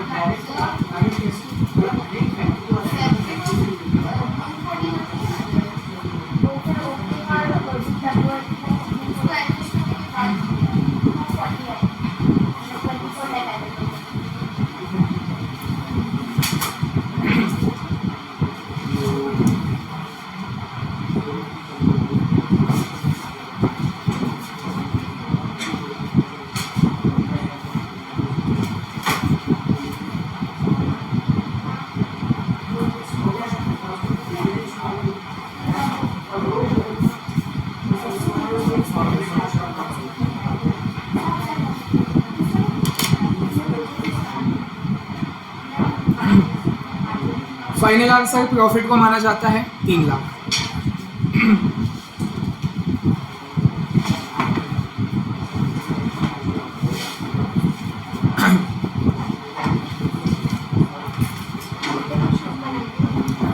जितने बने 2:30 बजे तक।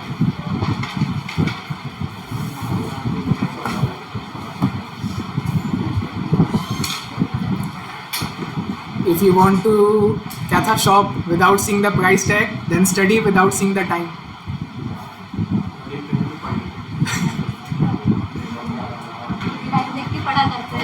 नहीं, वो मिनिमम वाला रखो ना, मैक्सिमम वाला नहीं रखते।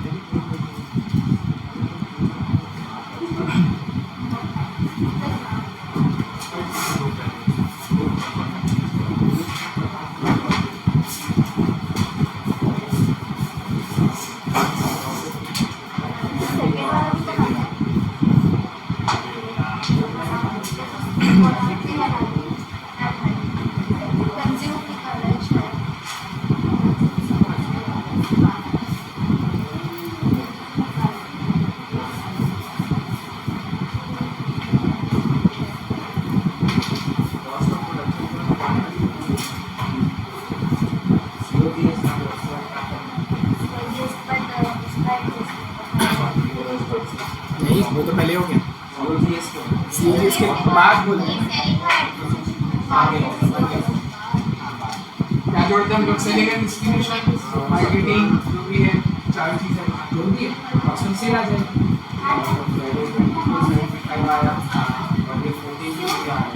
अरे माइनस नहीं प्लस करना देते हैं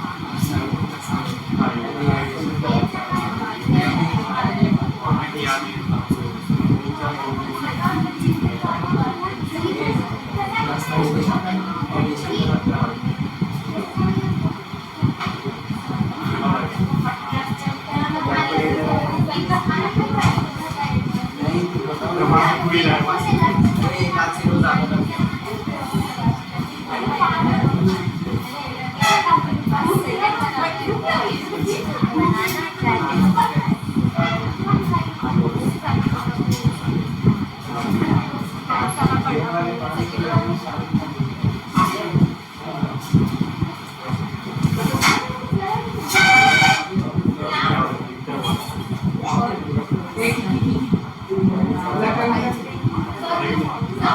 हाँ पता है चीज का विंडोज का मैक्स करना आउट बोल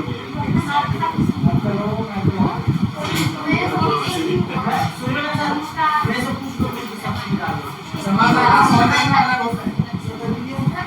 एग्जाम में आपको समाज आया वहाँ बात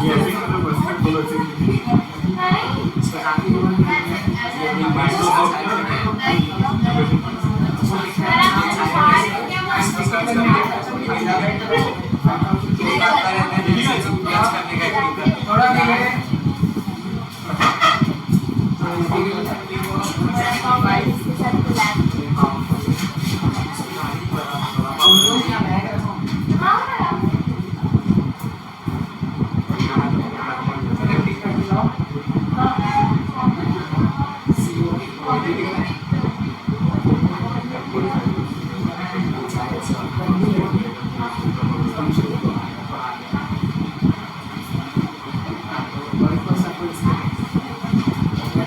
और किसी को दिक्कत है क्या?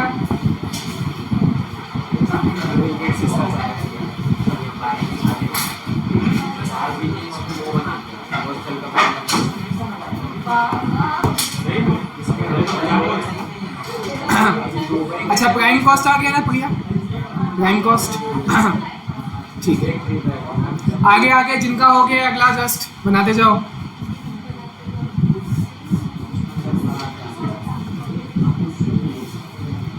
Prime cost 1875। अच्छा अगला वही लॉस वाला होगा। हाँ तो चलो ये मेरे लिए छोड़ दो और उसके अगला बनाओ 2006 मई का क्वेश्चन।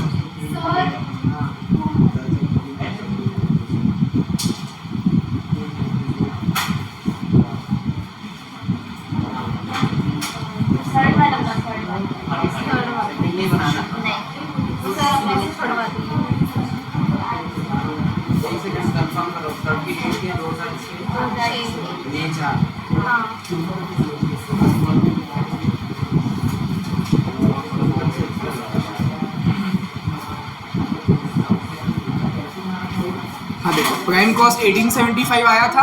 अब हमको बस ये देखना है, मैं ऐसे हेडिंग लिख देता हूँ, इसके आगे हम फैक्ट्री ओवरहेड्स को जोड़ेंगे। जो खर्चा फैक्ट्री में लगेगा वही फैक्ट्री ओवरहेड्स, ठीक है। आवाज़ कम पीछे। हाँ देखो सैंड पेपर क्या होता है जिससे फर्नीचर को घिसा जाता है स्मूथ करने के लिए, तो वो सब मतलब वहीं पे काम आएगा। फैक्ट्री में ये सब होगा तो वो आ जाएगा 5000, ठीक है। उसके बाद material handling cost. Material handling cost मतलब क्या होता है? हैंडल करना, इधर से उधर लेके जाना। नहीं, वो कैरेज इनवर्ड आता है और वो भी मटेरियल में ऐड हो जाता है। अगर आपको कैरेज इनवर्ड दिया है क्वेश्चन में तो डायरेक्ट मटेरियल कंज्यूम होता है, सबसे पहला जो आइटम होता है उसमें ऐड होता है, ठीक है। ये मटेरियल हैंडलिंग कॉस्ट मतलब क्या है कि हमने स्टोर से फैक्ट्री में या फैक्ट्री में ही इधर उधर ट्रांसपोर्ट किया है। इमेजिन करो जो बड़ी बड़ी फैक्ट्रीज होती हैं जहाँ पे आप मटेरियल को उठा के पैदल नहीं जा सकते। बड़ी फैक्ट्री होती है 50 एकड़ 20 एकड़ में रहती है, तो उसमें आप पैदल नहीं जा सकते, मतलब आप हो फैक्ट्री के अंदर ही, है ना। और उसमें भी लोड अनलोड वहाँ पे भी किया जाता है, तो that is material handling cost, factory के अंदर ही होगा। ठीक, ये दिया है 175। ठीक है, उसके बाद लुब्रिकेंट्स एंड कूलेंट्स मशीन में डाला जाता है ना, उसको कूल करने के लिए। और लुब्रिकेंट होता है ऑयल, ताकि वो फ्रिक्शन होके हाँ घिस ना जाए, स्मूथली चले। हाँ, ग्रीस डाला जाता है, कूलेंट वो सब मशीन को मेंटेन करने के लिए। तो मशीन फैक्ट्री में ही होती है। तो लुब्रिकेंट्स एंड कूलेंट्स, ये है आपका 12,500। ठीक, इसके बाद miscellaneous indirect manufacturing labour. Manufacturing बोल दिया ना, इसलिए वो फैक्ट्री में आ गया, क्योंकि मैन्युफैक्चर वहीं पे होता है ना, ऑफिस में या शोरूम में। वहाँ तो मैन्युफैक्चर नहीं होता, मैन्युफैक्चर होता है सिर्फ फैक्ट्री में। तो इसके अंदर ही आएगा। मैं इनडायरेक्ट लिख देता हूँ, इनडायरेक्ट। 2005 वाला मैं बताऊँगा, आप लोग 6 वाला बनाओ। 6 वाला ही नहीं बनता। है क्या? वो तो बनना चाहिए। सर समझ नहीं आ चार रहा। सौ उसका आंसर कॉस्ट 3 प्रोडक्ट हैं अलग अलग, तीनों का अलग बनाने कॉलम वाइज। हाँ, परसेंट किसका निकालना है वो भी बता दिए, बस ट्राई करो। हाँ, उसके बाद नेहा और हाँ प्रिया, नेहा का तो हो गया। डायरेक्ट मैन्युफैक्चरिंग लेबर है, तो पहले ही आ चुका होगा। प्राइम कॉस्ट में इसको थोड़ी दिखाएंगे, हम ऑलरेडी दिखा चुके हैं। मटेरियल का ओपनिंग क्लोजिंग दिखा चुके हैं। ठीक है, और नीचे देखते हैं और कुछ भी हो सकता है। फिनिश गुड्स का ये सब ओपनिंग क्लोजिंग बाद में आता है। WIP का भी आएगा, जैसे ही मेरा फैक्ट्री ओवरहेड हो जाएगा तुरंत उसके बाद WIP का एडजस्टमेंट किया जाता है। हाँ, तो देखो आगे और बच्चे खत्म नहीं हुआ है। प्लांट लीजिंग कॉस्ट, प्लांट अपना फैक्ट्री में ही होता है। डेप्रिसिएशन अगेन प्लांट का है। प्रॉपर्टी टैक्स भी प्लांट का है। फायर इंश्योरेंस भी प्लांट का है। तो ये सब आ जाए। हाँ, बस ये 4 बचे हैं, इसको मैं फटाफट लिखते जाता हूँ। सब प्लांट का है, जो कि फैक्ट्री में ही पड़ा होता है। तो प्लांट की lease cost, depreciation on plant, और क्या था, फायर इंश्योरेंस ऑफ प्लांट, और एक चीज़ property tax on plant. Property tax on plant. ठीक है, अमाउंट 135 और 90।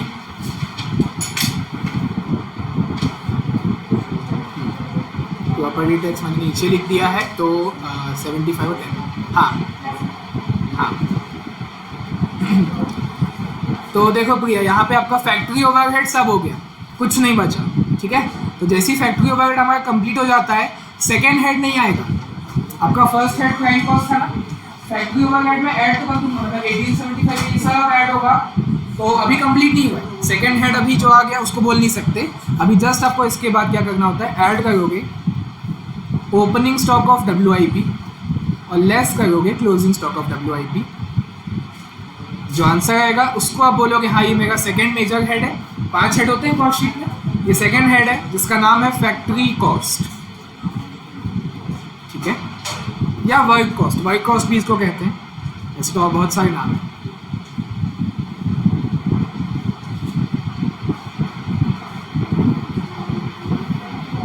तो चलो WIP का भी लिख देता हूँ और फिर एड्रेस करेंगे, आ जाएगा। WIP है ओपनिंग में 25, क्लोजिंग में 35।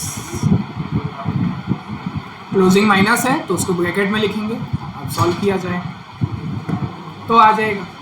फैक्ट्री कॉस्ट हाँ लिखा है हमने, बच्चों ने निकाला है, 24 लाख आएगा फैक्ट्री कॉस्ट। ठीक है, अब सीक्वेंस वाइज देखा जाए तो फैक्ट्री कॉस्ट के बाद क्या क्या आता है, quality control cost, research and development cost, primary packing cost, administration related to production, और माइनस होता है स्क्रैप से, है ना। टोटल 5 चीज़ें होती हैं, 5 में से कुछ भी नहीं दिया हुआ है। तो हम क्या करेंगे, एक लाइन छोड़ के जो तीसरा हेड है वही आ जाएगा, क्योंकि बीच में एडलेस करने का तो कुछ है नहीं। हाँ, तो कॉस्ट ऑफ प्रोडक्शन भी आपका सेम रहेगा एज इट इज। ठीक है, नेहा ऐसे करना, सॉल्यूशन नहीं देखना। अगले चैप्टर से मैं भेजूंगा नहीं, सिर्फ क्वेश्चन स्कैन करूँगा। हाँ, COP के बाद हम क्या करते हैं, इसमें फिर वही फिनिश गुड्स का ओपनिंग क्लोजिंग ऐड करोगे। Opening stock of finish goods मैं शॉर्ट फॉर्म में लिख रहा हूँ, आप लोग फुल फॉर्म लिखोगे, माइनस होगा closing of finished goods. Opening है 250, क्लोजिंग है 375। 250 ऐड होगा, 375 लेस होगा।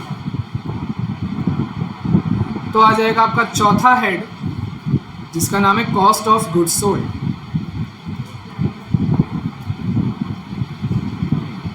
तो ये आएगा ये भी हमने निकाला था 22,75,000। 22,75,000। कॉस्ट ऑफ गुड्स सोल्ड के आगे हम लोग क्या करते हैं, सेलिंग एंड डिस्ट्रीब्यूशन ओवरहेड को जोड़ते हैं। सेलिंग एंड डिस्ट्रीब्यूशन ओवरहेड मतलब सेल करने में, डिस्ट्रीब्यूट करने में, कस्टमर को माल पहुंचाने में क्या क्या खर्चा लगा। तो इसमें 4 है, ज़्यादा नहीं है। लास्ट के जो 4 बचे हैं, देखो ये तो हो गया था। सेल्स तो बाद में काम आता है, लास्ट में काम आता है प्रॉफिट निकालने के। ये जो खर्चे हैं देखो, marketing promotion, marketing salary, distribution cost, customer service cost, यही 4 बचे हैं और वो उसी के नीचे आने वाले हैं। ये सब सेलिंग एंड डिस्ट्रीब्यूशन ओवरहेड है। मार्केटिंग प्रमोशन, मार्केटिंग सैलरी,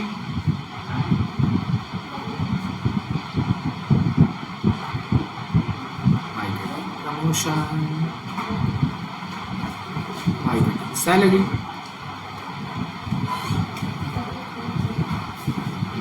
उसके बाद डिस्ट्रीब्यूशन कॉस्ट और कस्टमर सर्विस कॉस्ट।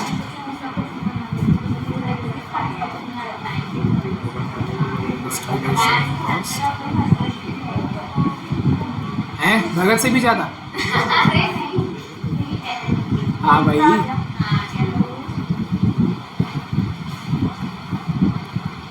ठीक। तो ये 4 लिखेंगे 150, 250, 175।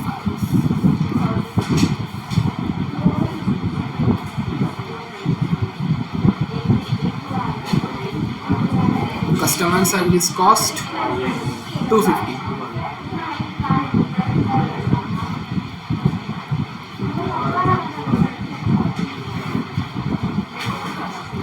तो आपका लास्ट और 5वां हेड आ जाएगा कॉस्ट ऑफ सेल, जो कि आएगा शायद 31 लाख। जोड़ के देख लेते हैं एक बार। हाँ, 31 लाख आपका कॉस्ट ऑफ सेल। फिर क्या करना होता है, प्रॉफिट के लिए एक लाइन छोड़ के सेल लिख दोगे।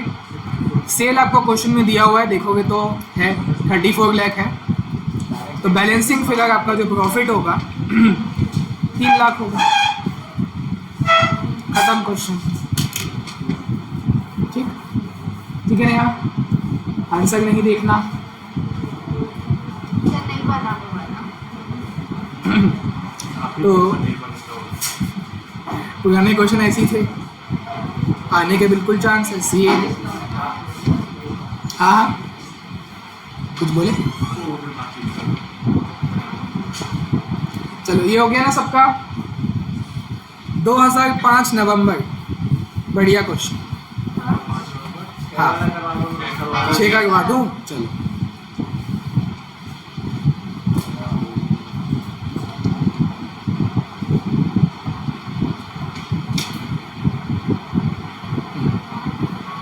देखो सबसे पहले ही पढ़ लो ना, पूछा क्या है। और कॉस्ट शीट बनानी ही बोला है। Make a cost sheet for each product, मतलब 3 कॉलम बनेंगे। 3 प्रोडक्ट है, 3 कॉलम बनेंगे। Allocating the direct and indirect cost, जो भी है डायरेक्ट कॉस्ट है, जो भी इनडायरेक्ट कॉस्ट है, एलोकेट करके बताना है। ठीक है, बता देंगे। And also show the product wise profit and total profit. मतलब अब 4 कॉलम बनेगा। पहले तो पर्टिकुलर्स बनेगा, पर्टिकुलर्स के आगे 4 कॉलम बनेगा। पर्टिकुलर्स बनाए, फिर 1 कॉलम कार्स का, 1 कॉलम इंश्योरेंस का, 1 कॉलम फाइनेंस का। ये प्रोडक्ट है, प्रोडक्ट एंड सर्विस है। कार तो चलो एक प्रोडक्ट है, इंश्योरेंस और फाइनेंस देखा जाए तो सर्विस है। ठीक है, तो वो 3 कॉलम बनेगा। चौथा टोटल का भी बनेगा। ये क्वेश्चन बोल दिया है भाई, product wise profit and total profit. Total का भी कॉलम बनाना पड़ेगा, तीनों को ऐड कर देंगे और क्या। ठीक है, और उसके बाद परसेंटेज भी निकाल लेना है प्रॉफिट का। तो पहले प्रॉफिट तो निकालें, तब उसका परसेंट निकाल लेंगे। अब देखो ऊपर से एक बार गो थ्रू करते हैं, दिया क्या क्या है। XYZ auto limited is in the business of selling cars, car बेचने का बिजनेस है। It also sell insurance and finance as a part of its overall business strategy. GST में पढ़ोगे, मेरे को नाम याद नहीं, कंपोजिट सप्लाई और एक मिक्स सप्लाई होता है, बस उसी टाइप पे वो भी करेगा। कार बेचने के साथ साथ इंश्योरेंस और फाइनेंस भी बेचेगा। The following information is available for the company. देखो कार, इंश्योरेंस और फाइनेंस का आपने कितना यूनिट्स सेल किया है आपको वो बता रहा है। 10,000 कार्स, इंश्योरेंस की 6000 पॉलिसी, इंश्योरेंस को पॉलिसी में नापा जाता है, फाइनेंस को लोन में नापा जाता है। भाई इतना लोन मैंने उनको दिया, फाइनेंस मतलब वही होता है EMI पे करवाते हैं ना, जिसको कहा फाइनेंस करवाना ही बोलते हैं उसको। और उसका सेल वैल्यू दिया हुआ है इतना लैक्स में दिया है ना, 30,000 लाख है वो, ठीक है। 10,000 गाड़ी को आप बेचे हो कितने में, टोटल है, टोटल आप 30,000 लाख में बेचे हो, ठीक। वैसे ही सब है, 1500 लाख है, 19,200 लाख है, 5 जीरो और है उसके आगे। The revenue earning from each line of business before expenses are as follows. तो एक बात बताओ, डिफरेंस क्या हुआ फिर, ये क्या था, देखो सेल, चलो सेल तो आप लोग जानते हो, छोड़ो। रेवेन्यू मतलब क्या होता है,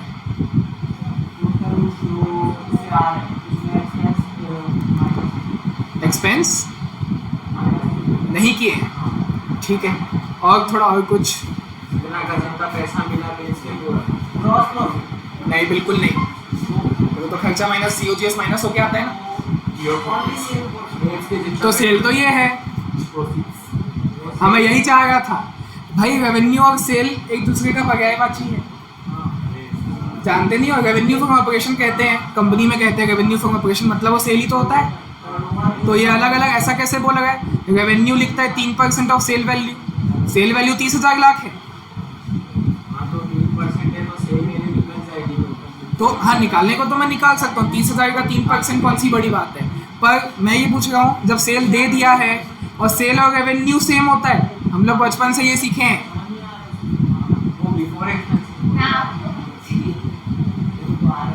चलो बातचीत नहीं करो, मैं ये बोल रहा हूँ, अगर आप क्लास 12 का रेशियो एनालिसिस भी खोलोगे, कुछ भी खोलोगे, आपको यही दिखेगा कि सेल और रेवेन्यू आर सेम, मतलब वो पर्यायवाची समझते हो, सिनोनिम्स है, मतलब बोलने के लिए वो अलग है बट मीनिंग एक ही होता है।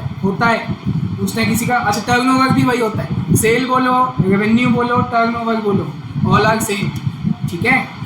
तो ऐसा क्यों है भाई, सेल वैल्यू 30,000 लाख तो बस हो गया ना, वही रेवेन्यू है, रेवेन्यू अर्निंग्स मतलब प्रॉफिट अलग अलग है। चलो मैं बता देता हूँ, देखो आप कार डीलरशिप में हो, आप कार बेचते हो, तो कार आपने जो बेचा है कस्टमर को, वो आपने 30,000 लाख में बेचा है, तो क्या आपको भी उतना ही मिलेगा।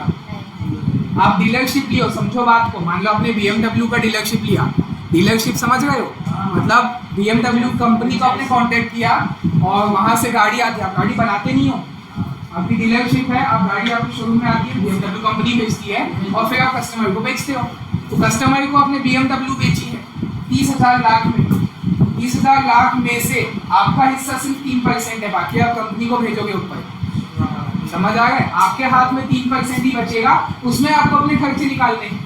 30,000 लाख में पहले आपका कोई हक नहीं, 30,000 लाख में 3% आपका हक है, ठीक है। सेम गोज फॉर 1500 लाख में आपका हिस्सा 20% है, मतलब वो आपका रेवेन्यू है, पूरा रेवेन्यू आपका नहीं है। कंपनी को क्या दोगे फिर, कंपनी फ्री में थोड़ी आपको खोलने दी है, समझ आ गए।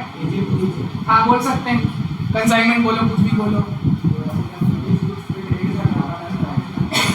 गुड्स पे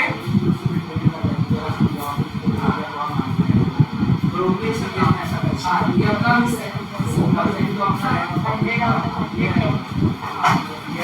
प्रॉफिट नहीं बोलेगा, प्रॉफिट आएगा खर्चे माइनस होने के बाद आएगा, है ना। लिखा देना ये बिफोर एक्सपेंसेस, ये रेवेन्यू है, आपका रेवेन्यू, आपने सेल किया है 30,000 में, मतलब कस्टमर से यू हैव कलेक्टेड 30,000 ले, तो वो कलेक्ट कर दिए, आपका थोड़ी है, उसमें से 3% बस आपका है, बाकी आप अपने जो कंपनी है उसको दोगे। BMW का जो कंपनी है वहाँ सीधा हेड ऑफिस में पहुँचा दोगे, ब्रांच भी तो पड़े ही हो ना, बस वैसी टाइप से सोचो। तो मतलब हम जब कॉस्ट शीट बनाएंगे जहाँ पे सेल लिखेंगे, हम सेल कितना लिखेंगे, 30,000 का तो 3% आएगा, कितना आएगा, 900 आएगा, 30,000 का 3% 900 आएगा, that will be your sale. हम बोलोगे सर सेल 30, तो वो तो आपने किया कस्टमर को, आपका है क्या वो पैसा, नहीं, आपका जो हिस्सा है दैट इज 3%, 20%, 2% रिस्पेक्टिवली। जब मैं पूछूंगा सेल कितना है, सेल ये निकाल के बताना, 3 और 20 और 2% निकाल के बताना, दैट इज योर सेल, ठीक है। 30,000, 1500, 19,200 हम नहीं लिखेंगे कॉस्ट शीट में, वो आपका सेल नहीं है ना, कस्टमर से आपने उतना पैसा लिया, बट आपका हिस्सा 3, 20 और 2 है, ये समझ आया। तो इतना तो यहीं पे हो गया। अगर मैं आपसे सेल पूछूं, कार में आपका सेल का कितना हिस्सा हुआ, 900 मैंने बताया, 900 लाख। ये आपका कार का है, 900 लाख मतलब 9 करोड़ हुआ ना, ठीक है ना। जैसा क्वेश्चन में हम ऐसे ही लिखेंगे, क्योंकि देखो ना बाकी खर्चे भी लैक्स में दिए हुए हैं, तो आप लोग भी लैक्स में लिखो। 0 0 लगाओगे कन्फ्यूजन होगा, उतनी जगह भी नहीं है हमारे पास। 9 करोड़ लिखोगे फिर बाजू में उसके भी तो करोड़ में आएंगे ना, तो जगह जैसा क्वेश्चन में दिया हम वैसे ही लिखेंगे। लैक्स में दिया हम लैक्स में लिखेंगे, 900 ही लिखेंगे, ऊपर नीचे कहीं पे लैक्स लिख देंगे, ठीक है। 1500 का 20% 300 लाख, और 19,200 का 2% 384 लाख। ये आपका सेल है, आपका हिस्सा है सेल में, इंश्योरेंस और फाइनेंस। हाँ ये तो बाद में लिखोगे, अभी मत लिखना फाइनल आंसर में। सेल को तो लास्ट में लिखा जाता है ना, प्रॉफिट निकालेगा, अभी मत लिख देना, ठीक है। तो देखो इतना जो पोर्शन है ये तो अभी से खत्म होगा, बस इसका और कोई काम नहीं है। फिजिकल यूनिट्स है वो बाद में काम आएगा। ये 3 और ये 3 का काम हो गया, हमारा सेल निकालना था। और क्वेश्चन में साफ साफ लिखा हुआ है कि ये जो रेवेन्यू अर्निंग है, ईच लाइन ऑफ बिजनेस है बिफोर एक्सपेंसेस, मतलब ये खर्चे काटने के पहले। अभी आप खर्चे काटोगे इसमें, ये जो आपका सेल आपने किया आपका हिस्सा है, आपको मिलेगा। बट जो फ्रेंचाइजी या जो डीलरशिप चलाने का जो खर्चा है अभी आपको वो माइनस करना है, तब जाके प्रॉफिट आएगा, ठीक है। तो खर्चे क्या क्या है देखो। The expenses of the company are as follows: salesman का सैलरी, रेंट, इलेक्ट्रिसिटी, एडवर्टाइजिंग। इसका मैं एक ग्रुप बना देता हूँ, ठीक है। और उसके बाद documentation cost per insurance policy, documentation cost for each loan, direct sale expenses per car. इन तीनों का मैं एक ग्रुप बना देता हूँ। अब कौन बताएगा कि मैंने किस बेसिस पे एक ग्रुप बनाया? डायरेक्ट और इनडायरेक्ट, बिल्कुल। मैंने डे 1 से क्या बताता हूँ, डायरेक्ट मतलब कौन सा होता है जो आप पर यूनिट पे आइडेंटिफाई कर सकते हो। देखो पर इंश्योरेंस पॉलिसी, पर लोन, पर कार, इतना आपका खर्चा हुआ है, आप पर यूनिट आइडेंटिफाई कर पा रहे हो। ये आपके डायरेक्ट एक्सपेंसेस। डायरेक्ट एक्सपेंस वाला नहीं जो हम कॉस्ट शीट में दिखाते हैं। अच्छा एक चीज़ नोटिस किए, यहाँ पे आप कॉस्ट शीट बनाओगे, पूरा नहीं बनाओगे, यहाँ पे नहीं बनाओगे। जो prime cost, factory cost, cost of production, COGS, COS नहीं करूँगा, क्योंकि उस हिसाब से हमको डेटा ही नहीं दिया हुआ है। Opening, closing, finish goods, material, WIP सब उसमें से हमको 10% चीज़ें भी नहीं दी होगी। तो हम क्या करेंगे, जो खर्चा बस उसको दिखाएंगे। यहाँ पे सीक्वेंस फॉलो नहीं करेंगे, वो बता रहे। जो हेड वाइज सीक्वेंस है 5 हेड्स वाला, वो सीक्वेंस फॉलो नहीं करना, हमारे बेनिफिट है उसमें। जब सारे आइटम दिए गए उस टाइप से ओपनिंग क्लोजिंग दिया रहेगा, मटेरियल का अलग, WIP का अलग, फिनिश गुड्स का अलग, लेबर आपको दिया रहेगा। मतलब जो खर्चे आते हैं, फैक्ट्री ओवरहेड जो भी आपने बनाया, फैक्ट्री ओवरहेड की चीज़ें, सेलिंग एंड डिस्ट्रीब्यूशन की चीज़ें, वो सब दिया रहेगा। तो ठीक है, हाँ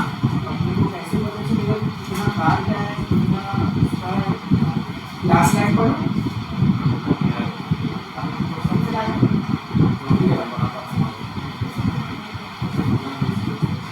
बस पता चल गया। ठीक है, हाँ तो मैंने ग्रुप क्यों बनाया अलग अलग, क्योंकि देखो ये जो 3 खर्चे हैं ना, बस बातचीत, ये जो 3 खर्चे हैं पर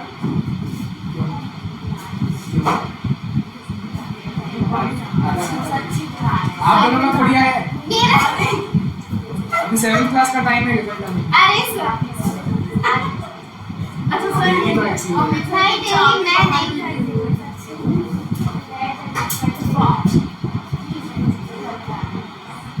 फिर एक्स्ट्रा क्वेश्चन बनाओगे आप? हाँ ठीक है, कहाँ तक है, जितना कहाँ तक बता दो। आप डाल देना। तो देखो ये 3 डायरेक्ट खर्चे हैं और ये 4 इनडायरेक्ट है। कैसे पता चलेगा?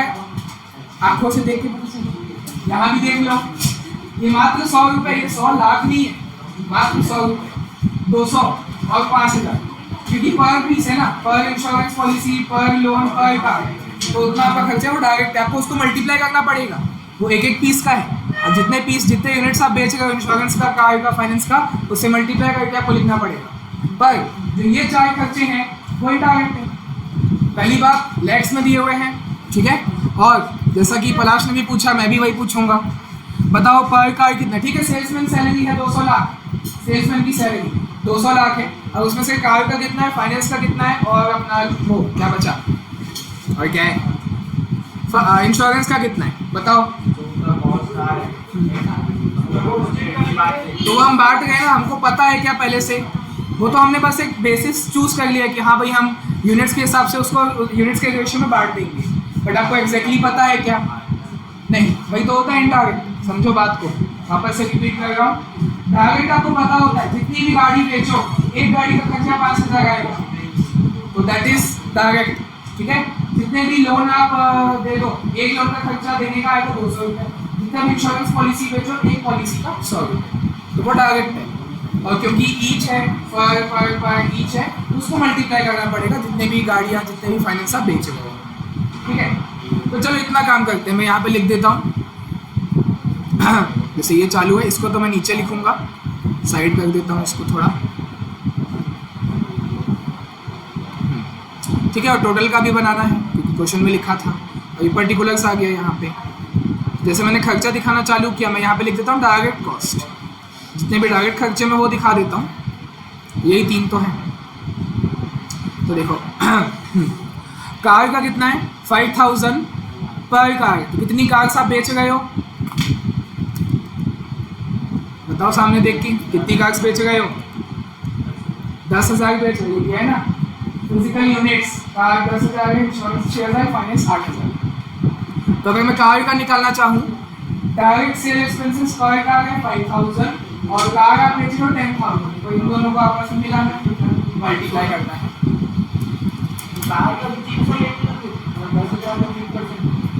वो तो सेल है ना, वो मैं लास्ट में दिखाऊंगा। जैसे सेल को लास्ट में दिखाया जाता है ना, पहले मैं पूरा कॉस्ट ऐड अप कर दूंगा, फिर प्रॉफिट के लिए जगह छोड़ के सेल एकदम लास्ट में। 900, आपका हिस्सा तो 900 है ना। हाँ, तो डायरेक्ट कॉस्ट में कार का कितना है देखो, मल्टीप्लाई किया 5 करोड़ आया, पर मैं कितना दिखाऊंगा 500। हाँ, क्योंकि मुझे लैक्स में दिखाना है ना, याद रखना। तो यहाँ 500 लिखा, लैक्स में है। ऊपर कहीं पे लिख देना, तीनों में चारों में लिखना रुपीस इन लैक्स, ये सब जगह लिखना, नहीं तो इसका भी मार्क्स कटता है। पर हेडिंग में नहीं डाल सकते। हाँ, ये हेडिंग है, बाकी 4 कॉलम तो 4 हेडिंग। हाँ हाँ, नहीं, जहाँ कॉलम है वहाँ रुपीस इन लैक्स। ठीक है, हाँ, तो ये 500 लाख है, 5 करोड़ आया था, 500 लाख है। स्पीड जाऊँगा, बता देना, फिर से समझाऊंगा बाय बाय। उसके बाद इंश्योरेंस, तो देखो नीचे पर इंश्योरेंस का खर्चा कितना पड़ रहा है 100 रुपये। एक इंश्योरेंस मैंने लिख दिया 100 रुपये।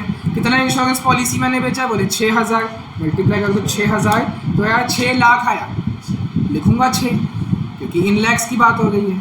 ठीक है, हाँ, एक लोन देने का खर्चा हमको बैठ रहा है 200 लिख दिया, इंटू कितना लोन हमने दिया है, ये देखो 8,000 लोन हमने प्रोवाइड किया है, तो ये हुआ 16 लाख, लिखूंगा कितना, सिर्फ 16। और टोटल टोला बोलेगा, टोटल आपका 522। ठीक है, उसके बाद बारी आती है इनडायरेक्ट कॉस्ट की। तो इनडायरेक्ट कॉस्ट में आंसर तो देखना मत, मैं शॉर्टकट बता रहा हूँ आपको। इनडायरेक्ट कॉस्ट है कौन कौन सा, पहचानना समझ आया कैसे पहचानना है, क्योंकि आपको प्रोडक्ट वाइज नहीं पता है। ये 1 2 3 4 ये 4 खर्चे ऐसे हैं जो आप प्रोडक्ट वाइज पर यूनिट नहीं बता सकते। सोच के बताओ पर कार या पर लोन या पर इंश्योरेंस कितना लगा है, वो अपन नहीं बता सकते। ठीक है, वो नीचे बेसिस दे दिया तो बात की बात है ना, उसको हम बांटेंगे, दैट इज सेकेंडरी। बट हमको मालूम ही नहीं है कि पर कार, पर इंश्योरेंस, पर लोन में कितना है, और लैक्स में दिया हुआ है ना, तो मतलब वो इनडायरेक्ट है। पहली बात, पर पीस पर यूनिट वैसा नहीं दिया हुआ, टोटल में दिया हुआ है। तो पहले चारों को ऐड कर दो, कितना हो जाएगा 600 हो जाएगा, चारों को ऐड करके 600 लाख हो जाएगा।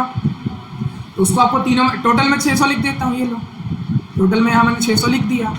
अब उसको प्रोडक्ट वाइज बांटूंगा, कौन से रेशियो में, सोचो, सोचना नहीं है, देखना है सामने। फिजिकल यूनिट्स में बताया, indirect cost have to be allocated in the ratio of physical units sold. तो फिजिकल यूनिट्स यहाँ ये तो था 10:6:8 के रेशियो में बांट देना है, चाहो तो 2 से काट के 5 3 4 के रेशियो में बांट देना है 600 को।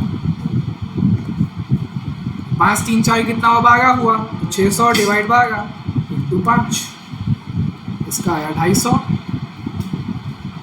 3 वाले का आया 150, 4 वाले का आएगा 200। हो गया, खत्म क्वेश्चन, और कोई कॉस्ट बचा ही नहीं। ऐड कर दोगे टोटल, ऐसे लाइन खींच दो और टोटल कॉस्ट बोल दो, प्रोडक्ट वाइज आपका टोटल कॉस्ट आ जाएगा और कंपनी वाइज भी टोटल आ जाएगा, है ना। तो ये 750, 156, 216 और ये 1122, ठीक। जिसमें से अब आप क्या करोगे, प्रॉफिट के लाइन छोड़ के सेल लिखोगे और सेल हम निकाल लिए थे। आपका हिस्सा रेवेन्यू अर्निंग जो दिया हुआ था टोटल सेल वैल्यू का, भाई 3% 5 जो भी था, तो इसका था 900, 300 और 384, टोटल मार्क देते हैं 1584, माइनस करके जाओ कॉस्ट को, प्रॉफिट, खत्म क्वेश्चन। कितना मार्क्स मिला? 6 मार्क्स मिल गया। क्या था इसमें? अभी 2 मार्क्स और चाहिए, खत्म नहीं हुआ।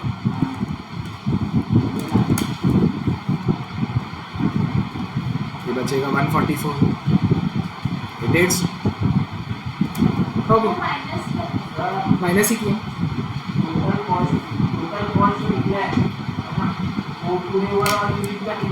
कौन सा वाला? अगर मैं ये टोटल कॉस्ट बात करूं तो ये पर यूनिट की टोटल कॉस्ट है और ये वाली पूरी कंपनी की टोटल कॉस्ट है, तो आप कौन सा बोलेंगे?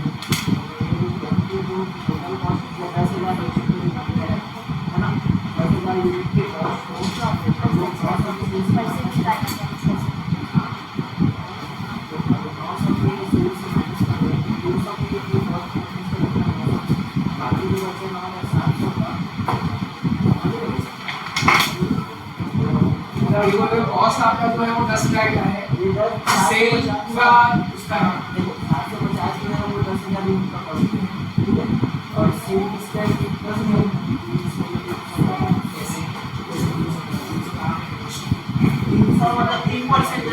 हाँ, तो भाई हमको अपना ही तो देखना है ना, हमको अपना ही तो वो देखना है, प्रॉफिट। हाँ, वो 10,000 के लिए ही है।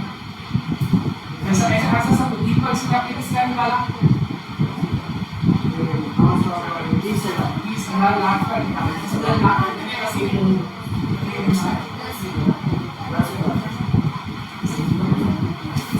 वो 20,000 लाख से भी देखना है कि लाल की डीलरशिप में कैसा होगा।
समझो 30,000 लाख का कोई हिस्सा 80, 30,000 मतलब 3% आपका हिस्सा।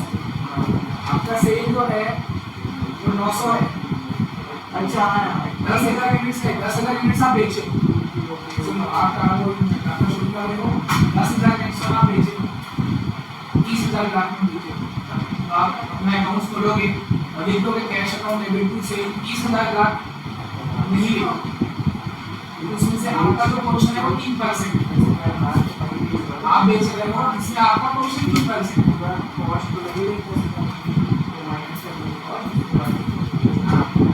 30,000 काम नहीं है, कोई बार पर्सन निकाले बस, उसके अलावा आपका जो रेवेन्यू है आपके पास कितना पैसा है 900। कस्टमर आपको 30,000 देगा और आपके हाथ में 900 आएगा, सेल कर देगा एकदम से।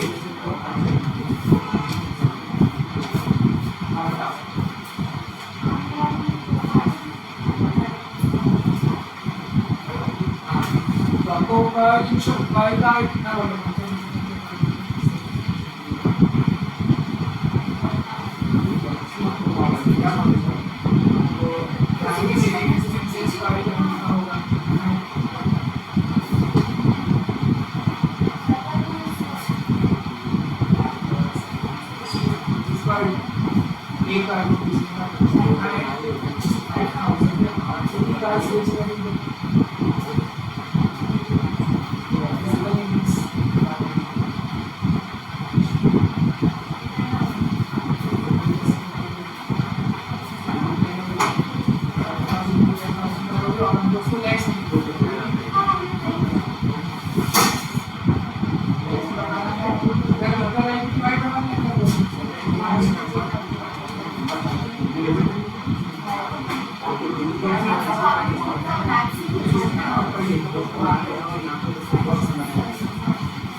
सारे अमाउंट लैक्स में है, ठीक है। प्रॉफिट भी 150 लाख सब लाख। हाँ सेकंड पॉइंट क्या बोला है आपको, परसेंटेज ऑफ प्रॉफिट निकालना है टू रेवेन्यू, ठीक है। तो निकाल लो, कैसे करोगे? चाहे तो इसी टेबल में कर सकते हो, यहाँ पे लिख सकते हो percentage of profit on revenue, मतलब जो आपने प्रॉफिट निकाला है 150 का वो तो अमाउंट है ना, ठीक है, लैक्स में है और रुपीस में, करेंसी जो है रुपीस, उसका आपको परसेंट में कन्वर्ट करना है। तो परसेंट में कन्वर्ट करने के लिए जो 150 है आप वो ऊपर लिखोगे, जिस भी चीज़ का परसेंट निकालना होता है वो ऊपर है, और जो उसका बेसिस है, बेसिस आपको क्वेश्चन में बताया on the basis of revenue, वही 900। अच्छा तो मैं यहाँ फॉर्मूला लिखूँगा, वैल्यूज अंदर लिखूँगा, यहाँ लिखो प्रॉफिट अपॉन रेवेन्यू इनटू 100, ठीक है। यहाँ पे 150 अपॉन 900 इंटू 100, यहाँ 144 अपॉन 300 इंटू 100, 168 अपॉन 384 इंटू 100। ये भी लिखना पड़ेगा। हाँ, या एक ऐसा काम कर सकते हो, नाम दे सकते हो कुछ भी ABCD, जैसे मान लो मैंने इसको A नाम दे दिया, इसको B नाम दे दिया, ठीक है, कुछ भी। हाँ तो फिर आप फॉर्मूले में यहाँ पे क्या करना, फिर आपको नहीं लिखना पड़ेगा। हाँ वही बता, अगर आपने नाम दे दिया ना, नाम दे दिया मैंने, इसको A बोल दिया, इसको B बोल दिया, फिर यहाँ लिखूँगा A अपॉन B इंटू 100।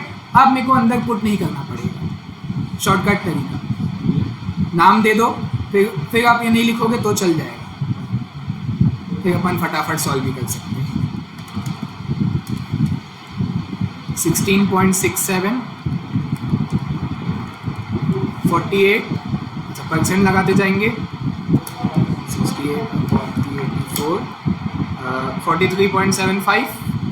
और ये गलती मत करना कि तीनों परसेंट को ऐड कर दिया टोटल में लिख दिए, परसेंट को ऐड नहीं किया जाता इस तरीके से, उसका अलग निकालो ना।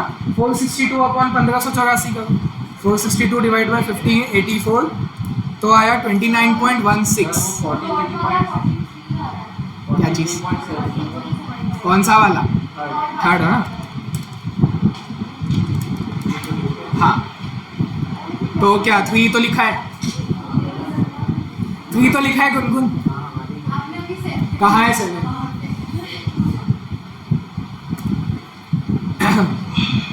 ठीक, क्वेश्चन इजी रहते हैं, था ही क्या, देखो इतने में आ गया, छोटी सी स्क्रीन में आ गया। समझने में थोड़ा सा टाइम इन्वेस्ट करना पड़ता है। चलो 2005 हो गया ना ये वाला, सबका कॉपी में अच्छे से करके जाना है।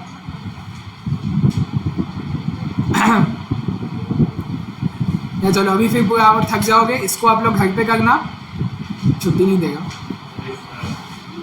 आगे वाला बना, आइए अपन आसानी से बना सकते हैं। 2013 दिसंबर और हाँ, क्वेश्चन इतना ही है। एक बार आप लोग पढ़ो, फिर एक बार मैं पढ़ के मैं समझाऊंगा। पहले आप लोग समझो, फिर देखना कि मैंने जो समझाया क्या आपने भी वही समझा था। एक बार पढ़ के देखो।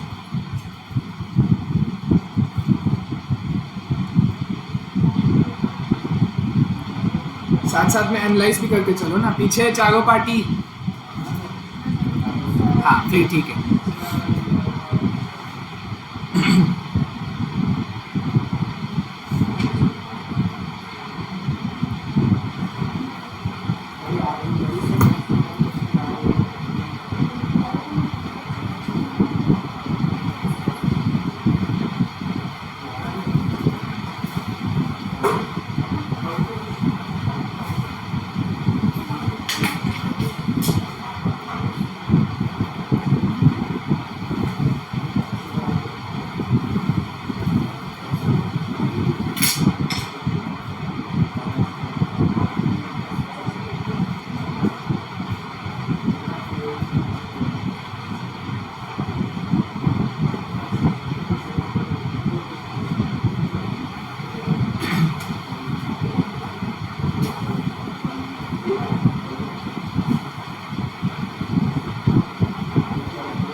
हाँ हाँ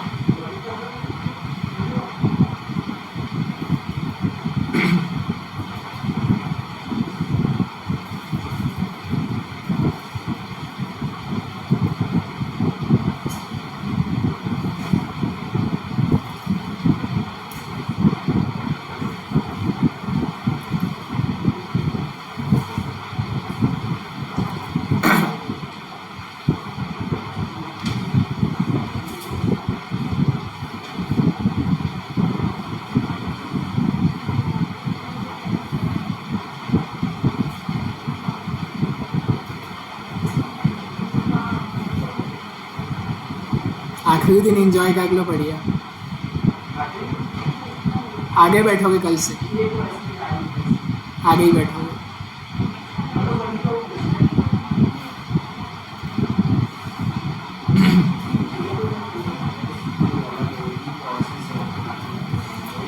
पढ़े हो गया पढ़ के?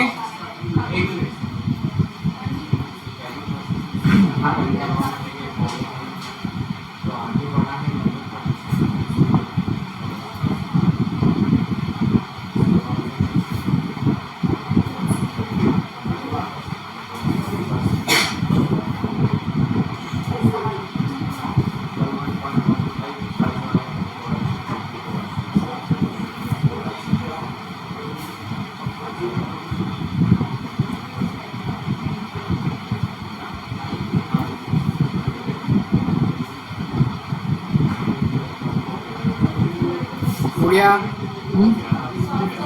हाँ मैं ही कर रहा हूँ। क्वेश्चन हो गया पढ़ के? चलो बताओ आप ही क्या समझ आया। चलो शांति शांति। बताओ क्या है तो कहो। चलो क्वेश्चन ही समझाना है, नेहा को समझाना है। चलो चलो कुछ भी जो भी आए समझ आप बता दो। हाँ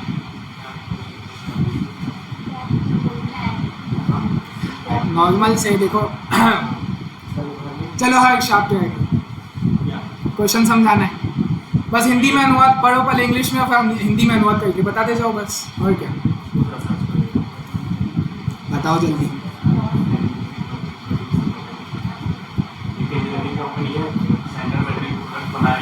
ठीक है, एक साथ एक प्रोसेस को प्रोसेस 2-3 स्टेज में खत्म होते हैं। 3 स्टेज में ख़त्म होता है, ठीक है। Foundry। सबसे पहला स्टेज है फाउंड्री, मशीनिंग, फिर वहाँ से बनने के बाद वो मशीनिंग में डाला जाता है, मशीनिंग में पूरा हो जाएगा तब उसको फिर असेंबली में डाला जाता है, और तब वो फिनिश गुड्स बन के रेडी होता है। मतलब असेंबली से जो बन के निकलेगा that will be called finish goods, ठीक है। 130 टन रॉ मटेरियल जो कि 500 रुपये में लाया गया, उससे फाउंड्री में निकालेगा। फाउंड्री में ऑब्वियसली जब आप रॉ मटेरियल खरीद के लाओगे तो सबसे पहले उसको फाउंड्री में डालोगे, क्योंकि वो सीक्वेंस वही है ना। पहला स्टेज आपका फाउंड्री है, तो जो मटेरियल आप इनपुट में डालोगे वो फाउंड्री में ही डालोगे। मतलब जो 130 टन आपने लाया है, 130 टन मटेरियल आप खरीद के लाए हो, तो उसका फाउंड्री में ही डालोगे, और लिखा भी है इशूड टू फाउंड्री, ठीक है। फाउंड्री में आ गया, फिर आगे इससे 90% उपभोग होता है। क्या होता है? उपभोग होता है। आउटपुट को उसी को वही बोलते हैं। हाँ ठीक है, अच्छी बात है। स्टैंडर्ड है। हाँ देखो, यील्ड मतलब होता है आउटपुट, कि आपने भाई फाउंड्री में वो नहीं होता आलू डाल के सोना निकालना है, तो आलू क्या है उसमें इनपुट है और सोना क्या आउटपुट है। तो यहाँ पे आपने इनपुट में कितना डाला था 130, तो यील्ड का मतलब होता है आउटपुट जो बन के निकलेगा वो 90% ही निकलेगा, बीच का 10% लॉस हो जाएगा, नॉर्मल लॉस ऑब्वियसली। तो मतलब 130 में से 13 तो गायब हो जाएगा, कितना बचेगा? बचेगा माइनस 117 टन यहाँ से आउटपुट बन के निकलेगा, और कहाँ जाएगा? मशीनिंग वाले प्रोसेस में चले जाएगा। तो मतलब मशीनिंग के लिए इनपुट कितना होगा? 117 होगा। देखो ऐसे इमेजिन करो ना, मैं यहाँ पे इनपुट लिखते जा रहा हूँ, यहाँ पे आउटपुट लिखते जा रहा हूँ। 130 मैंने मार्केट से खरीद के यहाँ इनपुट में डाला, 90% इसका निकाला। देखो बता देता हूँ, बच्चे तो हो नहीं फिर भी बता देता हूँ, इंटू 90% करोगे या माइनस 10% करोगे, एक ही मतलब है। 130 में या तो इंटू 90% या माइनस 10%, तो 117 आएगा, which is output of foundry, which is input of machining. अगले एक प्रोसेस का आउटपुट होता है, अगले प्रोसेस का इनपुट होता है। तो यहाँ पे आया 117 टन आ गया, ठीक है। आगे हर्ष। उसके बाद वो जो 90% आया है उसमें से 95% आ गया। हाँ, तो मतलब अब मशीनिंग का पता है ना, मशीनिंग से आउटपुट निकल के असेंबली में जाएगा। तो लिखा है the normal and actual yield, मतलब भाई output at machining process is 95%। 95% of what? 117, क्योंकि उसके लिए तो इनपुट वही है। मशीनिंग को तो पता ही नहीं है कि मेरा 130 लाया गया था, उसके लिए इनपुट 117 ही है, इंटू 95% 111.15 टन है। तो राउंड ऑफ करने की गलती मत करना, 111 मत लिखना, या 111.9 रहेगा तो उसको 112 मत लिखना, टन है ना, मतलब वो एक टन में 1000 kg होता है, तो डिफरेंस थोड़ा गड़बड़ आ जाएगा। पॉइंट में आ गया, पॉइंट में लिखो, यहाँ पे राउंड ऑफ करने की जरूरत नहीं है। हाँ क्या 150? हाँ, तो 150 किलो बहुत होता है हमारे लिए, उसको हम नहीं बेचेंगे, उठा भी नहीं पाते उतना, ठीक है। फिर असेंबली के लिए ये इनपुट बन जाएगा 111.15, असेंबली के लिए इनपुट बन जाएगा।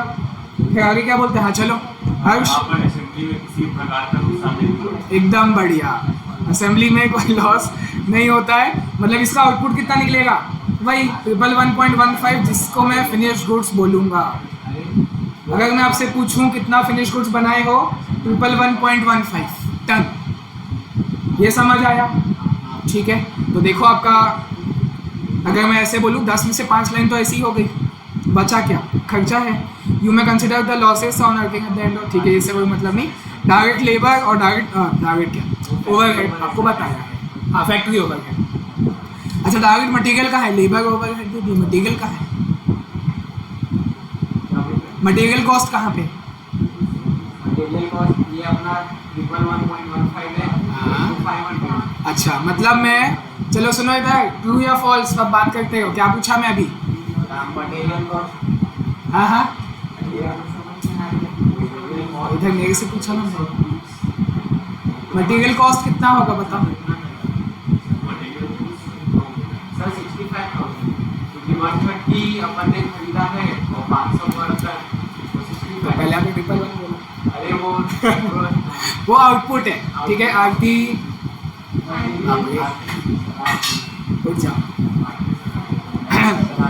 देखो मटेरियल कॉस्ट पूछ रहा हूँ ना, तो मटेरियल आपने कितना लेके आया था? 130 टन लाया था ना, लिखा है साफ साफ 130 ton of raw material at 500 per ton were issued to foundry. तो खर्चा भी आप 130 का ही दिखाओगे मटेरियल का। मैंने ये थोड़ी बोला कॉस्ट ऑफ आउटपुट बता दो कि हम 111 से मल्टीप्लाई करें, नहीं, हमको मटेरियल कॉस्ट बताना है। मटेरियल हमने 130 लाया था तो बीच में लॉस हो गया ना, इसलिए आउटपुट कम हुआ है। बट मेरा खर्चा तो पूरा लगा है 130 इंटू 500, 65,000 मेरा जेब से पूरा लग चुका है, तो मैं उतना ही दिखाऊंगा। तो अब अगर कॉस्ट शीट बनाई जाए सबसे पहले मैं शॉर्ट में लिख रहा हूँ, चलो डायरेक्ट मटेरियल कॉस्ट दिखाना पड़ेगा 130 टन इंटू ₹500।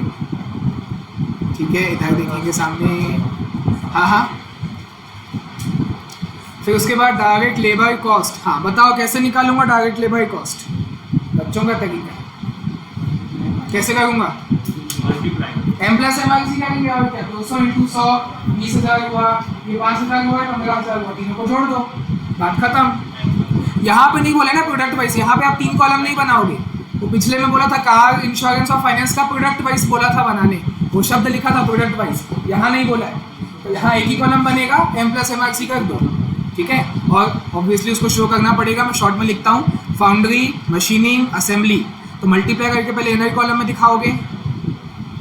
देखो 200 घंटे यहाँ काम हुआ, 100 घंटे यहाँ पे काम हुआ। पैसा आप दे गए हो उसको 100 रुपये, 50 और 150। तो पहले इनर कॉलम में लिख दो 20,000, 5,000 और 15,000। फाइनल टोटल आपका जो लेबर कॉस्ट हुआ वो 40,000 हुआ। कोई दिक्कत? ठीक है, समझ आ गया नेहा? स्पीड तो नहीं जाएगा? ठीक है प्रिया, आ गए? हाँ, डायरेक्ट एक्सपेंसेस आप लोगों को नहीं आ गया, मेरे को मालूम है, इसलिए कल से आगे बैठोगे। तो 1,05,000 आया पहला हेड प्राइम कॉस्ट। तो एक बात समझो, नहीं करो ये, क्योंकि फिर टाइम पास इसमें भी आप सीक्वेंस फॉलो नहीं करोगे। बोलोगे सर ओवरहेड तो दिया है, कौन सा ओवरहेड है? खाली फैक्ट्री ओवरहेड है ना। जैसे ही वो जोड़ूंगा टोटल कॉस्ट, यहाँ पे शेयर वेस्ट ऑफ टाइम है कि आप फैक्ट्री कॉस्ट, फिर COP, COGS और वो सब दिखाओगे, और कुछ है ही नहीं ना। ओपनिंग क्लोजिंग नहीं है, सेलिंग एंड डिस्ट्रीब्यूशन नहीं है, कुछ भी नहीं है। ओवरहेड जोड़ो, मैं तो बोलूँगा इसको भी टोटल फिर मत ही दिखाओ। 1,05,000 के सीधा ओवरहेड जोड़ेंगे, सीधा फाइनल एक ही बार में ओवरहेड दिखाएं। सेम तरीके से फाउंड्री का, मशीनिंग का, असेंबली का।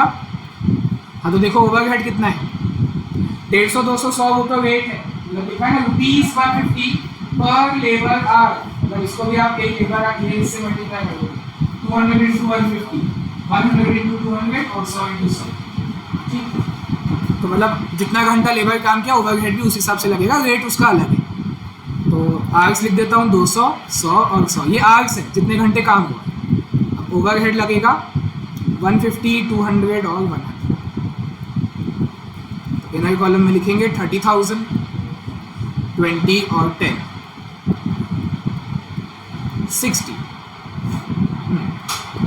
ठीक है, सीधा एक ही बार में बोल देंगे टोटल कॉस्ट, बात खत्म।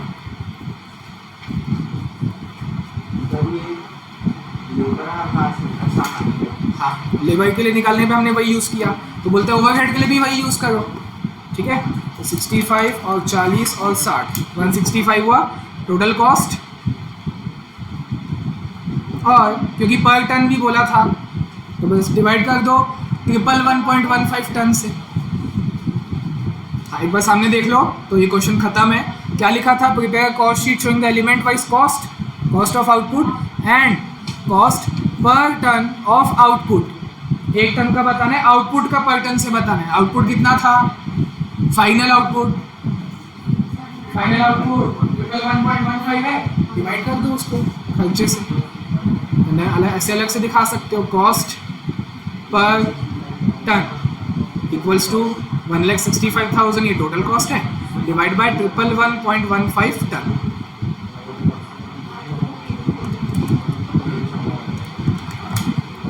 हाँ, उसमें 0.48 भी लिख दो, 1484.48 ये रुपीस है, पर टन है। ये सब डिटेलिंग करना भी ज़रूरी है। ये आपका फाइनल आंसर।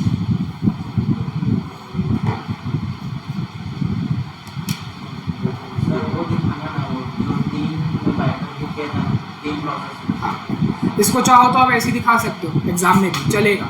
हाँ, फाउंड्री मशीनिंग असेंबली को ऊपर लिखना, फिर ऐसे एक लाइन में इनपुट लिख दिए, दूसरे लाइन में आउटपुट लिख दिए, मतलब ऐसे आप एग्जाम में दिखा सकते हो। बेस्ट।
इधर इधर पलाश, ये तो बोलोगे पता नहीं चला।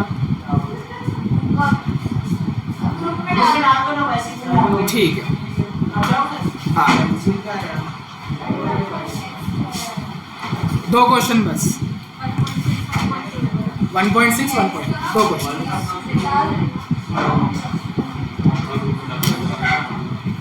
डाल दो हर्ष। स्कैनर का 1.6 1.8। सर आप ही डालो। अच्छा, क्योंकि सर अमित सर खुद भूल जाते हैं, वो डालेंगे तो उनको तो याद रहेगा। अमित सर भूल जाते हैं ना।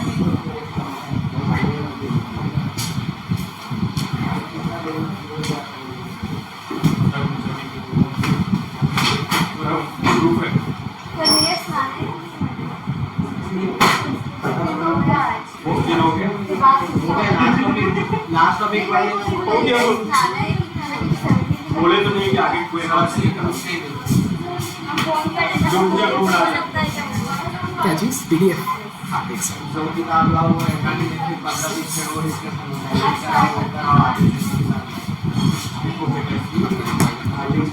आपको लाना पड़ेगा। बोला तू कर ली।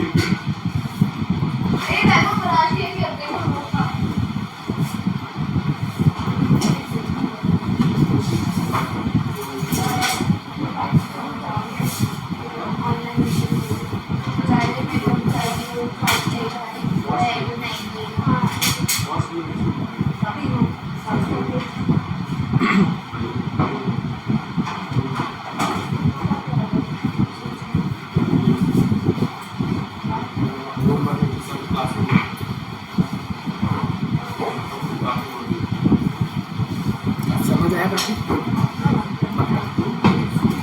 कुछ भी दिक्कत है, कुछ भी दिक्कत आएगी बताना।